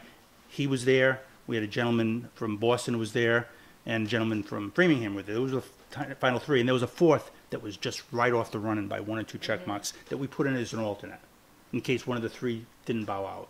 So now, when the school committee interviews the 3, it basically came down to this gentleman, and his name was Dr. Granson, went to BC. He was kind of a younger guy. And the school committee voted for him 4-3. Yeah, I remember actually you did not vote. No, I didn't. He reminds me of that occasionally. and right after that, I told him why. I met with him very shortly thereafter, and I said, "Look, Matt," I said, "this is not against you personally, but seeing this picture every day," I said, "I'm going to tell you." Yeah, it was done. I'm afraid that one of the things that people were attracted to was, okay, he has great credentials. I mean, he was commissioner of education, or at least in the state. So he had great credentials, but people in our system were familiar with him. He had been to Fall River so many times to visit schools about our schools that many of the people on that committee knew him by his first name, and they felt comfortable with him. And I was worried about that. But it didn't represent change. Yeah, but in retrospect, it was what we needed at the time. Yeah. Because, in my opinion, when she left, and I've said this before, it was like Sherman's March to the Sea, burning everything along the way. Teachers were leaving. Well, it was funny to see how people were leaving. It was funny to see how many people left after she left. And to me, I'm like, that's great, because we don't really have to fire those people. We weeded them out just by weeding The thing them was, though, Nikki, by stringing out the budget the way she did, it took so long that we had to give pink slips out to everybody. Yeah. And what happened is, some of these younger, good teachers, they wanted a job, and they were being offered jobs somewhere else, and we wanted to keep them. Yeah. But she scared them to death. They were scared to death. We needed stability, and he gave them stability. My question is, can he also see what she did wrong and see where we can make things better? Because, okay, when he came down, he was shown the school system by her, and everything was hunky-dory, but he didn't see the side that we saw. So when I met with him alone, I told him my side. And then I said, now you make your own judgment. And I told him, I said, look, I voted for the other person over you. It's nothing personal. And I've used this analogy before. You are a well-known entity, kind of like an all-star in the league. This person was like a #1 draft choice who had the potential to be the next Michael Jordan, or he could have been a bust. I thought he could be the next Michael Jordan. Maybe he still will be. Now let me be critical. But you, on the other hand, have the seasoning and the experience to see stuff. And I think within about 3 months, he really started to see what was going on. And his style is just so much different. And he's not afraid to hire and fire people that aren't doing the job. You know, he's not afraid to, he goes, when there's a problem, he doesn't send people. He goes to there. He gets into the classroom. He takes off his coat. I mean, he just, he sees what's going on. So, I mean, so that's what happened. Let me be a There's a lot little of work. critical. Let me be a little critical of our local news during the time of this transition. We heard editorials, right? We heard phone call after phone call. On the Seemed to radio. be the same 3 or 4 people on WSAR. Right. We even seen the local newspaper themselves get themselves involved in this and weigh in and talk about how horrible of a decision it was. Even the Chamber of Commerce was getting involved and talking about how this change from Meg Mayo Brown to a new superintendent was so wrong for the city. It's a huge setback, blah, blah, blah, blah, blah, right? To the point where we got to see this. Now, if anyone's listening and they have a computer in front of them, all you got to do is type in Meg Mayo Brown and Matt Malone in the same search, and you're going to get this picture of these two individuals sharing a high five. So they're sharing a high five with big smiles on their face, and that was the photo that they chose to put at Matt Malone is picked as the Fall River's new superintendent. And then there was a message of nothing's changed. Right. You went through all this process, and you're still going to get the same thing, and all this and that. And it could not have been more wrong. It's a big change. All that being said, the first year, the biggest problem that we had was teacher retention and teacher morale and parents not being listened to. All those things are totally changed. Teachers feel more comfortable with him. They know him. Kids like him. And I was saying before this started, even at the pep rally, the Durfee football pep rally, we were all there, and the kids are cheering and jumping all around, and he goes running into a whole bunch of kids, jumps up there, throwing them up in the air. I mean, But that's awesome. I mean, he's just going to get more respect that way. And some may feel sometimes that he can be a little bit much of a cheerleader. At the last school committee meeting, he was talking about his goals academically for next year, and they were very lofty and they were very good. And he was like Newt Rockney giving a speech, right? But of course, little old policy wonk me found some things in there that I didn't really like, and I timidly raised. Well, it wasn't timid. I raised my hand and I said, that I think that this is a wonderful document. However, I got a few questions. I had about 4 of them. Okay, not the least of which was the goal for numeracy. And if you read the goal for numeracy, I read it several times. I didn't understand what we want Fall River kids to know about numbers. So I said something to the effect of, I hope somewhere in here we expect kids from Fall River to be able to multiply, add, divide, figure out fractions, be able to figure out a tip, Then we talked about it. No, this was just a global goal, and that's the building blocks, and I understood that. But there were some things in there, like social emotional learning, which is the catchword everybody wants. I'm not against that. But he said the Fall River Public Schools will produce children who are warm, empathic, understanding, self-aware, et cetera, et cetera, et cetera. And I said, I totally endorse this. I said, but I just want to let you know, if you do this, we ought to sell it. Because if we can make every Fall River Public School all of this, then you got something. But I support the goal. So he's a cheerleader sometimes, but it is also contagious. You want to work for him. And I think that's changed. People, there is I don't see fear. There's not fear in the school system anymore. This change in the superintendent, I believe, and this is just my personal opinion, this change in the superintendent has made it more of an easier process for someone like yourself and someone like Gabe Andre to walk away and feel like, we accomplished this together in a way. We accomplished a less draconian method of communication within the school committee, and I feel we can walk away from this and leave it in the hands of some new people, and it's in good hands. I mean, is there? I'm not saying 100%, obviously, but is there a feeling like that? Well, I was at a sandwich shop the other day, and I ran into somebody I hadn't seen in a long time ago. Why aren't you running? And I told them why I wasn't running, and they said, oh. I said, well, that's too bad. I said, well, there are a few things I wanted to accomplish when I came in.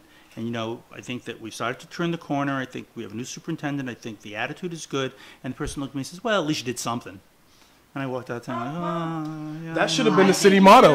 Yeah, I know, but I still know that. No, I at still least know he that did there's something. a lot more we could do, but Right? I think that we're headed in the right direction, You know and what's just gonna hilarious? keep going. I was listening to you say, like, people are kind of, like, saying that he's too much of a cheerleader. We were just listening to how, like, last year, don't be so negative. Oh my So, goodness like, gracious. what the hell is it? Yeah. We have a good superintendent Yeah. now. Why can't Yeah. he be a cheerleader? And- Why and can't we? Exude positivity, Right. right? Well, Real, you know real what else, honest, though? He does- honest, not forced positivity, Yeah. right? When No. Right. they're not You will happy, have a good time. They don't want it to succeed. But here's the thing you don't see is okay, he's a cheerleader, but if I got something where there's a complaint on a school or parents are saying things over and over again, and he looks into it and he sees that something's weak, he changes it. Go for it. He changes. He doesn't brag about it. Yeah. He just does it. He takes action immediately, right away. And that leads by example. Oh yeah. And he kind of makes me laugh a few times because he's an ex-Marine. I was just gonna say, And, former military. Yeah, and he talks sometimes like a Marine talks. The funniest one that I saw, because every Friday he gives a synopsis that he sends to everyone in the school department about everything that's happening, and everybody in the school committee. We get a synopsis of everything he does. Wow.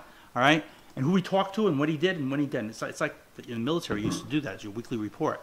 When we had a situation where there was a gas leak at Harbor Mall, or it used to be Harbor Mall, it's right on the back of the Laterno School, very close. Yep. And it was dangerous. We didn't know if it was going to explode. So the kids had to be evacuated. This was like in the middle of the day.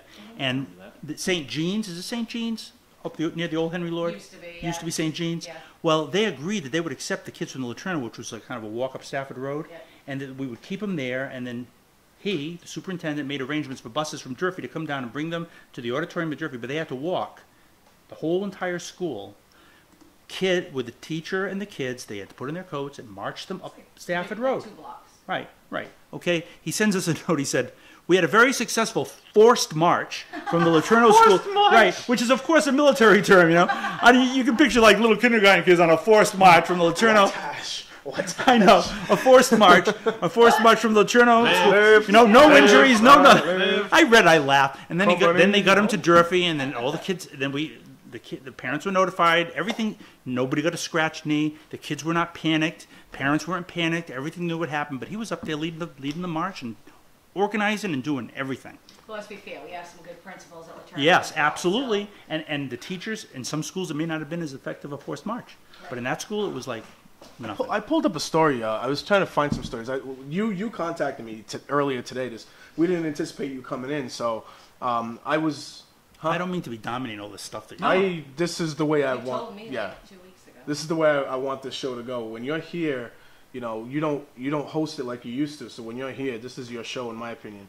But as far as some of the stories I was pulling up to try to figure out what we were going to talk about today, one of the stories is about a teacher who he was a special education teacher in the Providence Mall who apparently got arrested for groping teenage girls publicly in the mall. Is there any information, like anything extra about this stuff, or? teacher resigned, Yeah. but superintendent was putting procedures into place to fire him. Okay. Okay. Now, what he did was he looked. First of all, I found out about it when he found out about it. He had just found out about it, and I was on the phone talking to him about some policy thing, and he had just found out about it. When he told me, I was like really disgusted.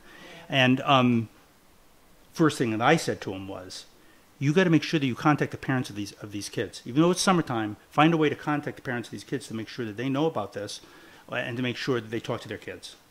To make sure that something else hasn't happened. Yeah. Okay? So, like, I haven't gotten a report, but I'm 100% confident that he did that. All right? Because in the summertime, it's different than it would be during school year. So now, in the meantime, the next thing he does was he wants to look up how did we hire this person? That's what I'm What saying, procedures yeah. did we follow? Yeah. And that's what he I'm did. talking He about. did. And he sent a copy to all the school committee people. I can't share everything, but what I can say was at the time he was hired, everything was kosher. He had worked in a special ed residential setting for 9 years without any complaints. They checked references. He had good references. Getting a special needs teacher is a hard person to get. What residential? It was in Swansea someplace. I can't remember where it was. There's a few of them in Swansea. Yeah. I know of, Anyway, so, okay. and he then he was hired under. He also mentioned that the person was hired under the other administration, which I thought was kind of like He didn't have to say that, but it was true. Okay, it was before I got here. Former administration. Yes, right. But I don't think that I don't blame the former administration because people at the high school, people at the school who hired him at the time, he was licensed. Yep. They checked references. was They no- did a Corey check. Yep. Okay, and they checked with the licensure board to make sure that everything was okay, and everything was okay. Wow. Okay, so like sometimes It falls through the cracks. it happens, Yeah. or sometimes Innocent somebody until had, proven and guilty that's as yeah, well. that's right too. So, And then You're innocent until proven guilty, and then if you are guilty of something like that, as you and I know, there's sometimes that people have thoughts and feelings and don't act upon them until later on. I mean, there had to have been something mentally wrong with the person to. If in fact he did what he was accused of Right. doing. Yeah. But yeah, but he did resign, so he certainly Well, there's if cameras in if the he halls, if he too. would I have mean- been fired or brought for firing procedures, it would have been like it would have been he would have had a chance to present his side but of the it's story. going to be very, very, very. That's going to be a hard court case Yeah. because there was no open touching.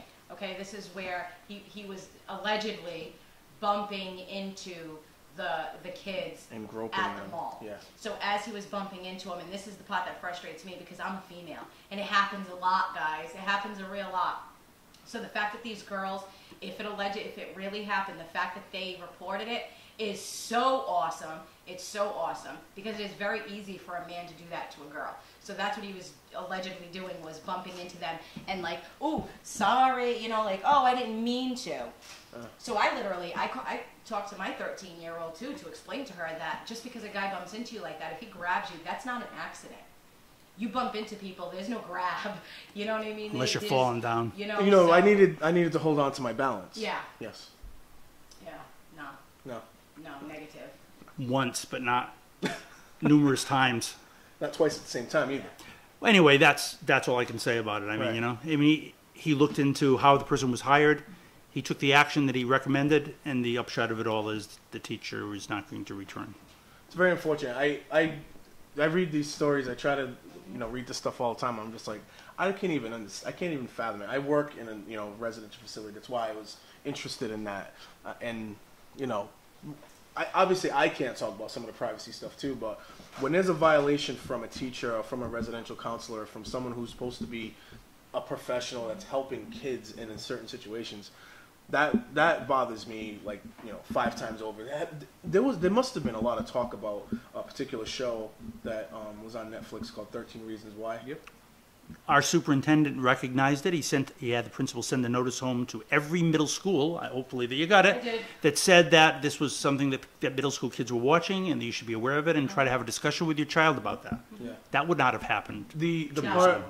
part of that show that obviously hit home with me was the school counselor, which I'm sure did you watch the show? I haven't watched it. Oh, there's a school counselor scene where he's distracted. He's got the school's agenda to worry about, protecting these sports players and things like that are doing all these violations. I can't watch those things. It makes me sick. Right, and that's exactly where I was with that when I was watching that. So, to see the real life situation where it's a different act of violation or a different act of irresponsibility from that person's perspective. But to see that, it bothers me. That it just hits home a little bit more when you're involved in that kind of situation. Right. So, I think we're just going to see it get worse too within the next few years, considering who our president is and the conversations that are taking place with such disrespect at the top towards women. When he himself is insulting the senators who voted no, and he's got people who are saying if they were a man, there's other senators who are saying if they were a man, they would take him outside and show him. Like that's just the kind of, I thought we were way past that. So is that a part of it too? Just as easy to bump into, no big deal. Let me put my clinical hat on for a second. Take off the school committee hat off, put on my clinical hat, because this past semester I taught an advanced psychopathology course, which I normally don't teach but the teacher had an automobile accident and I got pressed into service. So these were like advanced psychology majors, and basically it was DSM-5, and we had to go over every chapter in DSM-5, and part of it involved students doing the presentations, okay? And there's a chapter in there called Paraphilic Disorders. So those of us, I know you're familiar with DSM-5, but paraphilia is basically finding sexual gratification through other than what we normally consider Or social norm. normal, Yeah. socially normal means.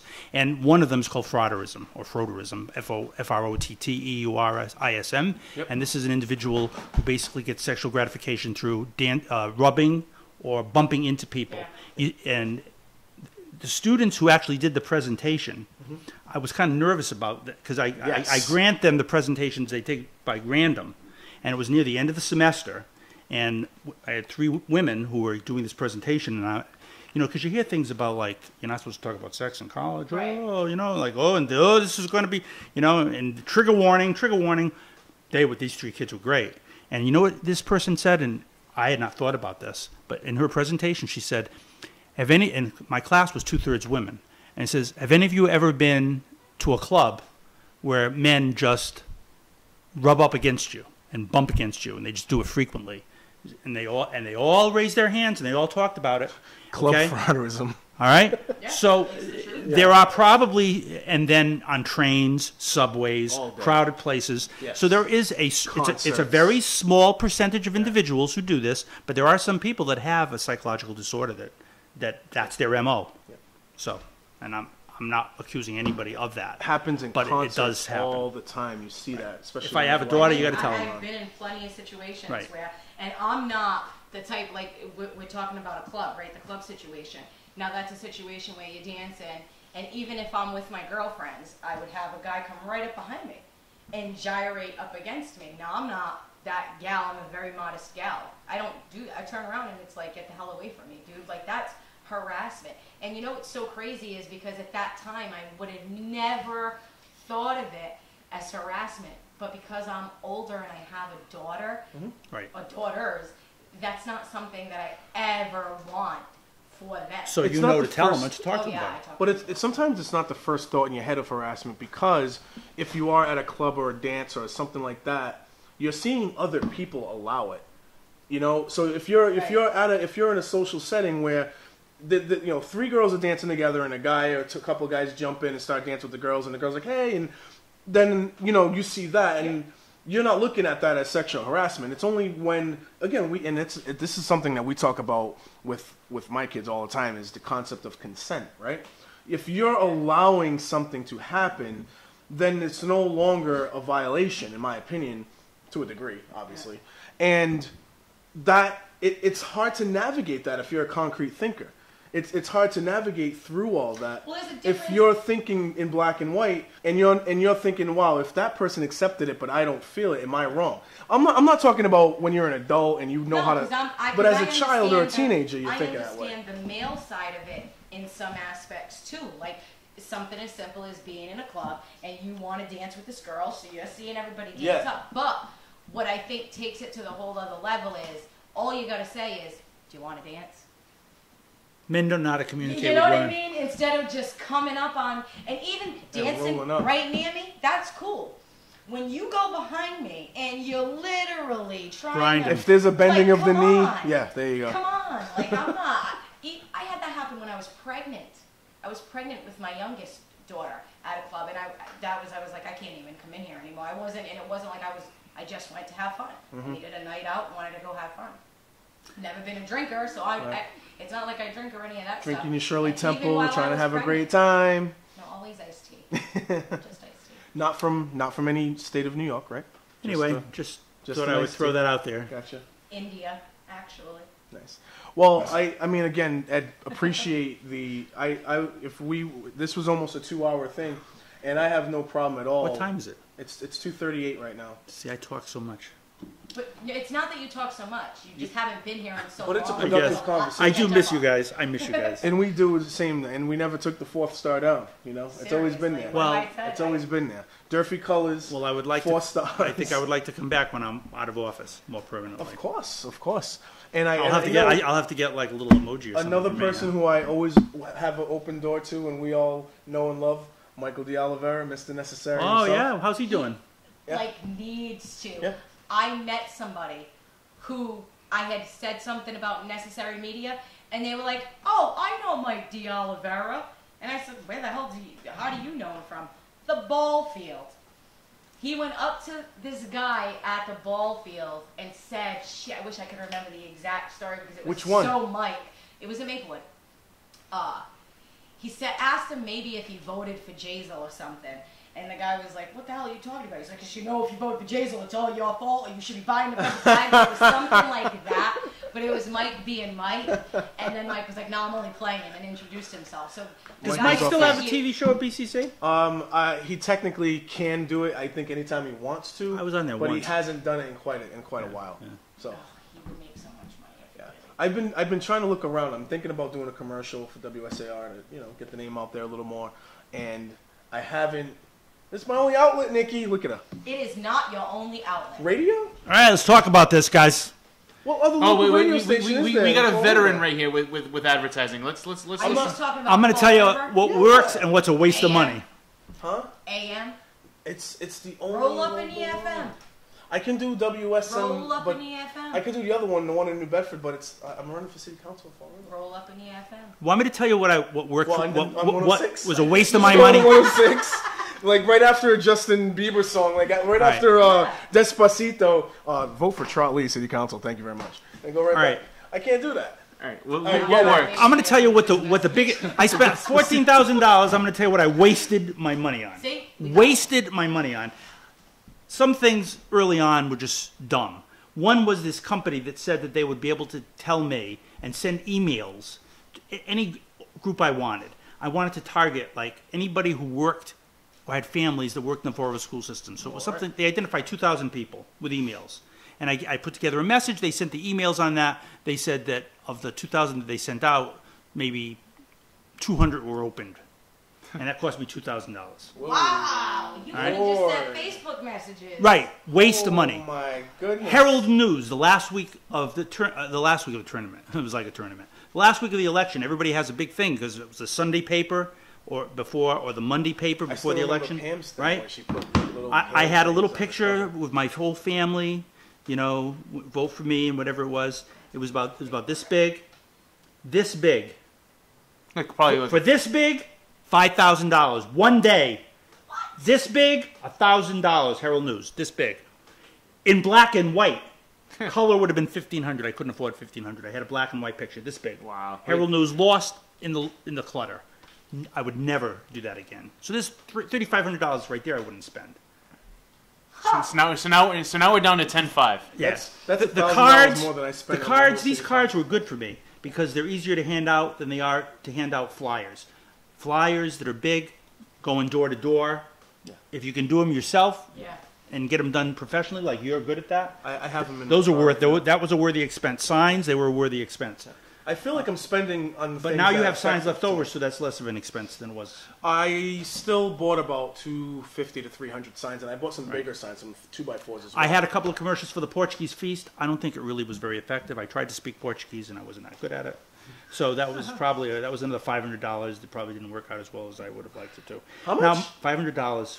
All right, That was not for the cheap. Portuguese I feast. drove around the city with a Blowhorn. and just said, vote Ed Costa for school committee. The WSAR commercials Sure. were effective. I had feedback, but not all of my commercials. I agree. Some of my commercials. I'm telling you, I agree. when somebody comes up to you, Because it's those old people. when somebody comes up to you that you've never met at a funeral for somebody that you've never been to before, and they say, "Oh, I heard your commercial.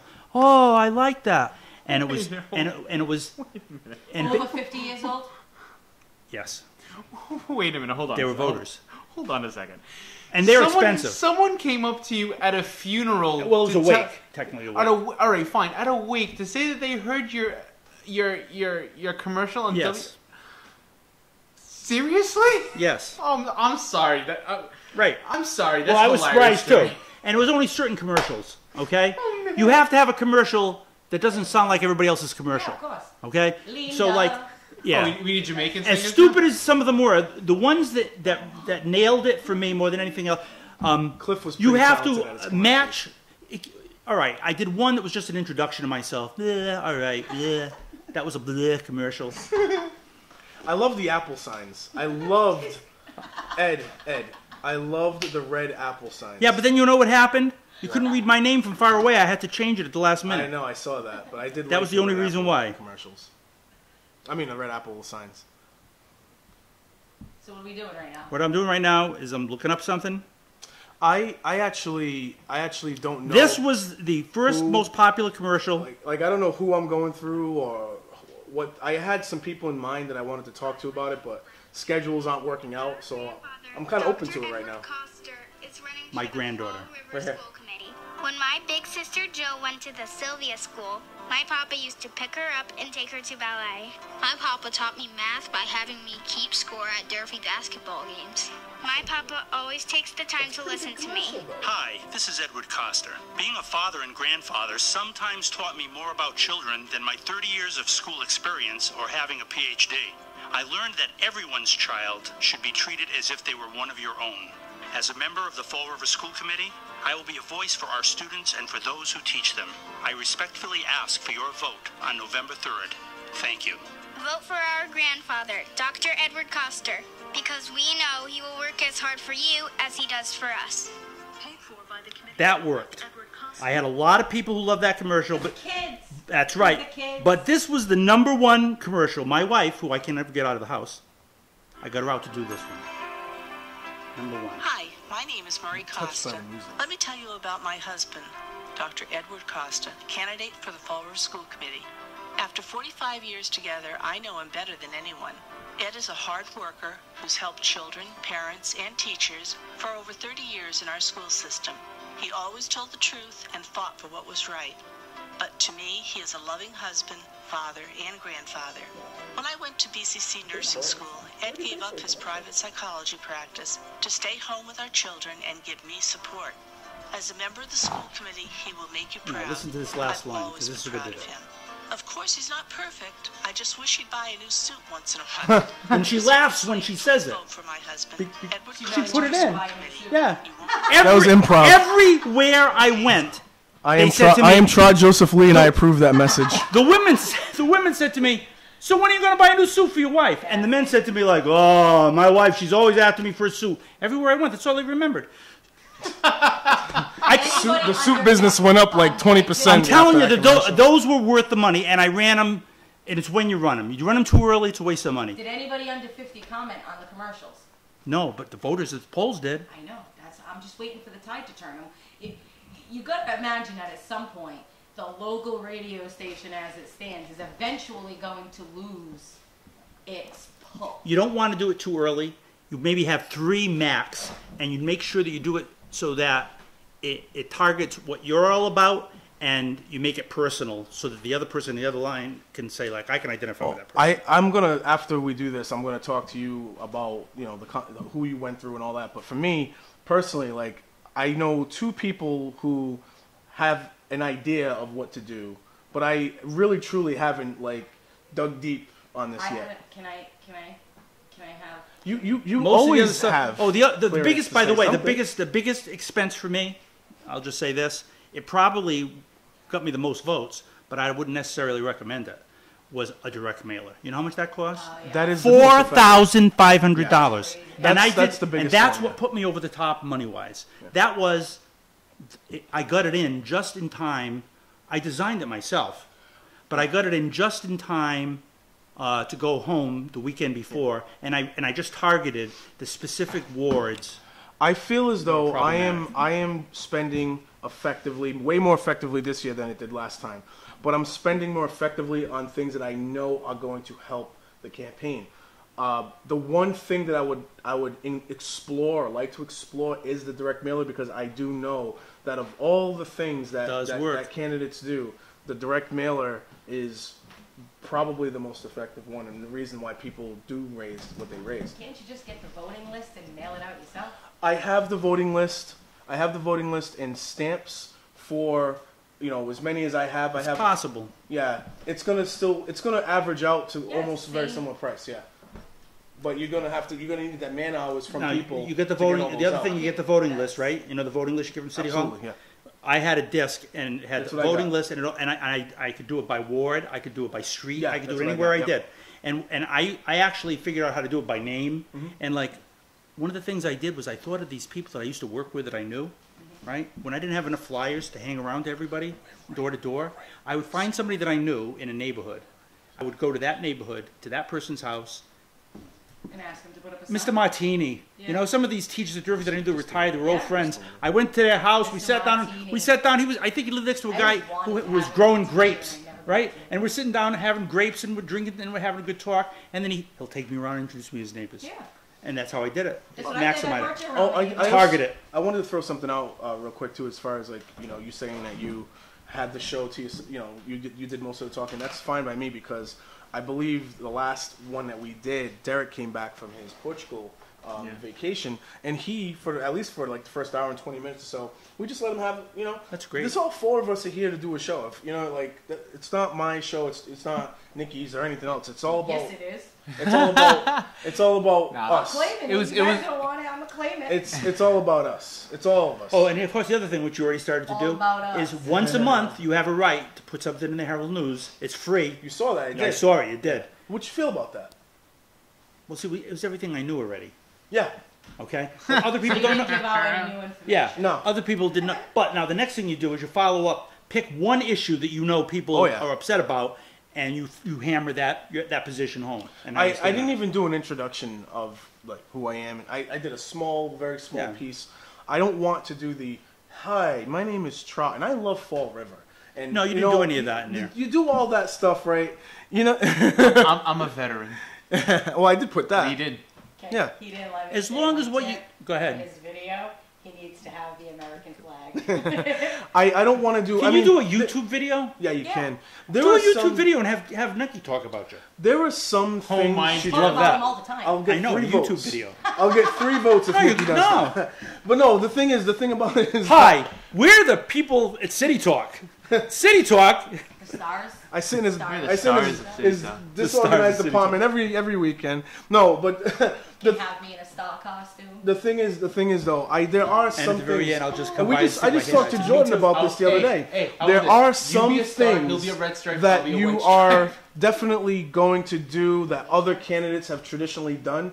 You have to find your comfort zone, what Yes. you're comfortable doing. No, that's right. I had a conversation with people about buttons, right? I can't wear a Trot Leaf City Council button.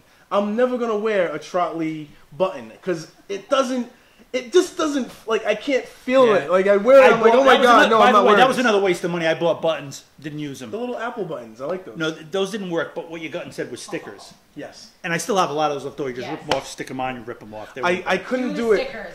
I couldn't do a name tag Kids thing. love stickers. I couldn't do a name tag thing for whatever reason or not. When I put it on, or when I see other the candidates ones put that it you on, I'm just like, stick them. Can you Yeah. put it? Can Here's the where they sticker come have in a handy. star on it like You the go City to- Talk stuff? What I was not very good at. You know what I wasn't very good at the beginning, and I got better at it. I would go to like a big event, like a clam boil, and this is where we differ too. I went to other people's events. yeah, I maybe paid $20 to get in, but I went to everybody's. A lot of people wouldn't invite me. Sutter wouldn't invite me. because you're a I radical. was a radical.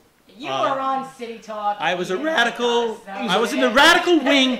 I got to get it right. I was in the radical wing of the recall party. movement. But I had people Party. who, like, I had my people who Recall actually. party? The recall movement, whatever it was. Radical wing of the recallers is what he said. That's going to be the newest political bit. We're going to be part of the recall party. Recall party. I like that. Yeah, but anyway, Going national. but you know what? I soon. had people though who would cue me in if you had a clam boil. And once you go in and you pay your amount, they're not going to throw you out. But now before they feed the people, you got 300 people there that don't know you. Those are the people that didn't know me, Right. Because they wouldn't hobnob with somebody from the radical wing of the recaller party. So, but then now I had to learn to go around to every table. You know who taught me how to do that? Bob Correa. Bob Correa and I had a rapprochement during this thing. We went out to dinner, and I told him, I said, next to McMail Brown, you were the person I hated the most. Ha! And he said, "Well, yeah, I kind of get that feeling. Why?" And I said, screwed and I Colorado. told him why. I told him why, and he said, "Well, your superintendent lied to me." I said, "You know what? He was a pain in the neck, but he never lied to anybody. What you were told. Who told you that? Yeah. Well, McMail Brown. Who? Okay, so we had a little talk about that. Anyway, I paid for his luncheon. The next time he bought me lunch, and he taught me at those big events, you have to go by everybody because I felt kind of uncomfortable going That's like over. a wedding. You gotta go to every table. You know, like if somebody's eating clam boil and their hands are all a mess, I don't want to like bother them while they got corn in their mouth. best time, bring 'em And he in said on to it. me, if you bypass any table, they won't vote for you because they think, well, is he Yeah, too good enough to come to me? Yeah. So I said, oh, all right. So I learned how to do that. I wasn't comfortable at first doing that. And by having the sticker, when they're eating, at least whatever you say, even if you say, hi, I can't disturb you, I say a really quick thing, You go on, you don't have to shake their hands. They see your thing. It reinforces, visually reinforces. Auditory reinforcement is your language. Visual reinforcement is this. I was told they may not remember here. They might remember this. We were doing a sign holding, and a lady drove up to me and said, "You're Trot." I was like, "Yes, that's exactly what my mom named me." So then we started talking for a little while, and she told me, "This is what you need to do," and she told me all the traditional candidate since 1945 how to do the suit, the red tie. The suit was very effective that you did. Oh yeah. But the blue suit, the red tie, the sticker or the button, like she was telling me, you make sure you do that at all times, and you go to every event. She told me all the things that most candidates do. The things that, for example, Richard Cabaceres does all the traditional politician things, right? Doesn't he? He does. More than that. Right. Over the top. Right. He would give me advice. Do you know what he used to do? He said he had a map. And in the map, he put pins to make sure that he circled every area where he gave out his things, right? Who's this now? Cabaceres. I remember this story. After the primaries, when he got in, he looked at where he came in every single place that he visited, okay? He went back to the places where he was low and did another canvass of every house in the area where he went low to shore up his support. And he was telling me, you should have a map. I have pins every place I've been. And I was like, I didn't have enough to canvass the whole city. Did his pins have a photo of Linda on top No, of them? Linda. They weren't little. Well, she was a competition back then. You gotta She remember. wasn't his competition. She was his comrade, and that's part of the reason. He was Well, I went to one of Linda's things. I went to every place where there were going to be people that I could meet, whether I voted for them or not. And by the way, Linda's thing was at BK's, and when I went to BK's, Burger King?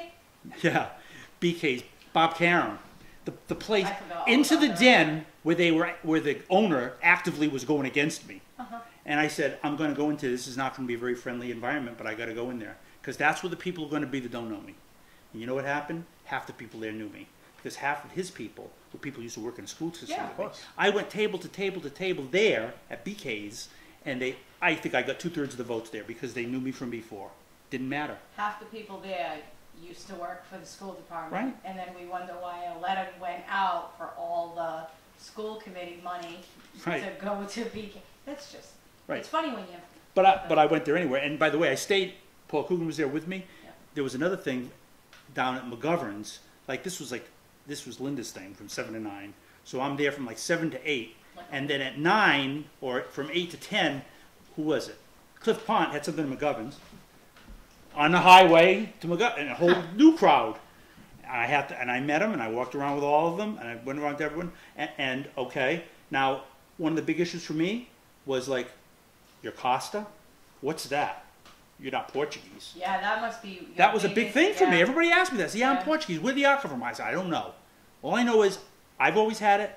My father told me a story about where it came from. I don't know if it's true or not, but my father had it on his Morton diploma in 1929. I got to hang it up. I could show it to you. And then I went to one table one time, and this guy said, I don't believe you're Portuguese. I had a picture on my phone that somebody had given me at Geraldine Viveris's when I went down there, of me as an old boy at St. Anthony of Padua. I was 13, standing in the back row. I said, if I can prove to you I'm Portuguese, you're going to vote for me? He says to me, you can't prove it. So I said, take a look at this. See this? Show the date. This is June 1961. I said, see this person right here? In the old boy, do you recognize this church at all? He says, yeah, that's St. Anthony of Padua. That's the old church. That was my parish. I said, well, yeah, you know what? That's me. My glasses on off, but that's me. And then I named everybody else on there, and he knew some of the same people. And I said, son of a bitch, you're Portuguese. I said, si, senor. It's just 'cause that I got the whole R, table. Because that R to Portuguese people is like an insult. How dare you Yeah, add that but you know what? R Though a on lot there of to the last Portuguese, name as a well. lot of Portuguese people also understood that because they said our names were all changed. See, but that's the thing. When a lot of the people that came over, Yeah.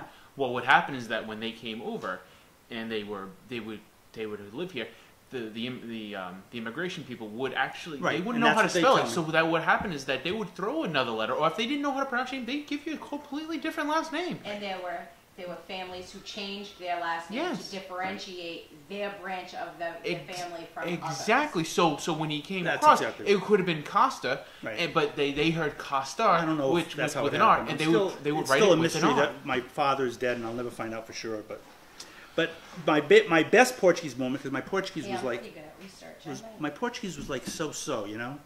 So like, but I knew some things because my grandmother raised me and she was always calling me names, so I know a lot of swear words. Oh, And yeah. She used to always say to me, yeah, Kurishka, tu sabes nada, which means you don't know nothing. You know Right? nothing. So one day I was at this feast. I can't remember who lived. It was a Barlow who lives almost in the Tiverton area. Rick Barlow. Yeah. He lives almost in the Tiverton area. It's almost in Tiverton. That feast that he Yeah, had down that there? Portuguese Yeah. feast down there. I went there and they're roasting pigs in the backyard. It was awesome. They were all speaking Portuguese. The older ladies are peeling the potatoes, and I was like, well, it was like a Portuguese feast. And they're all talking Portuguese. And this one man is talking to me. We're all gathered around a fire with a beer, and he's talking to me in Portuguese, and I can understand. I just don't speak well. And he's telling me about in Portuguese. What a waste of time the city council is. They don't do shit, and they're that. And I'm listening, and you can do empathy, non-verbally. Oh yeah, si senhores, yeah, and he's going on. He's getting agitated. He's angry. I love and then it. finally he pauses, ticked off, and now I got to say something. And somewhere in the bowels of my brain, from my grandmother, came out, "No sabes nada," and he goes, "Exactly," which was they don't know nothing. Yeah. You did it. That was it. I all called you Portuguese, need is a Portuguese Lock in. empathy. Lock That's all I in. needed. It's a few he, key words. He knew I heard him. Beautiful. That's It's a few awesome. key words. That was it. It's almost like we're not Portuguese enough just because we don't speak the language. But you know, there's stuff here that, like, there was stuff Portuguese was in the back of my brain that it just would come out sometimes. Enough that I could it really helped my skills. By the end of the campaign, I was able to introduce myself in Portuguese, and I could listen to someone, and it made a difference. Knock on the door, I'd give them a thing. Meu nome é Edward Costa. You didn't tell them they didn't know nothing, did you? No. I said the city council, não sabes nada. Yeah, exactly. So if you run into a Portuguese person and they start complaining about city council, you say, não sabes nada. No sabes nada. No sabes nada. That's right. Shred it down. And on that note, It worked. everybody. Well, I mean, and you weren't lying. We all take those. Hey, it's not even really a lie either. So, but You know. thank you everyone for listening. It is now 3 o'clock. It's been 2 hours. Wow. It doesn't feel like it's been 2 hours at all, in my opinion, but it has been just about 2 hours. So, Ed, you know that the door is always open for you to come back here. We can always do this show. This City Talk Fall River thing. This City Talk Fall until I show up. This City Talk Fall River thing is not going anywhere. When they left BCC, when we left BCC, everyone was kind of scattering around. Some people were going to do Periscope, and some people. I remember John Sylvia. Remember John Sylvia, the person who has his own music studio and everything. There was so many different. Actually, I think Ed did a show. Yeah. He did it with the kids. Yeah, so everyone went everywhere. I knew that YouTube was the best route for us, and I still believe that, and I think that this is something that can keep on going for as long as we want it to. We too. Huh? We too on YouTube. So everyone have a great weekend. Have a great weekend, and I believe we'll all be back here. At least 3 of us will be back here next week. Love one another. And yeah, Nikki said, just remember With to love one permission. another with permission, with consent.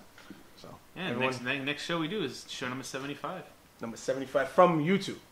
from YouTube. Yeah, we did a bunch of other shows. We're when probably BCC. somewhere in the 130s. Yeah. I don't know where we're at, but Yeah. If we actually get to Ben Farabini, we could probably get an exact number as where we were. Speaking of Ben, somebody asked me if I knew who he was too, out of nowhere. I'm like, what the You know, hell? he did a stand-up routine in Providence, I think. Did he? About last month or so. did he really? I wanted to go to it, but I had I would love previous to go engagement. see him do it. Yeah, it's pretty awesome. I would love it. Anyway, everybody, take care. Thanks for listening. We will be back. Thank you.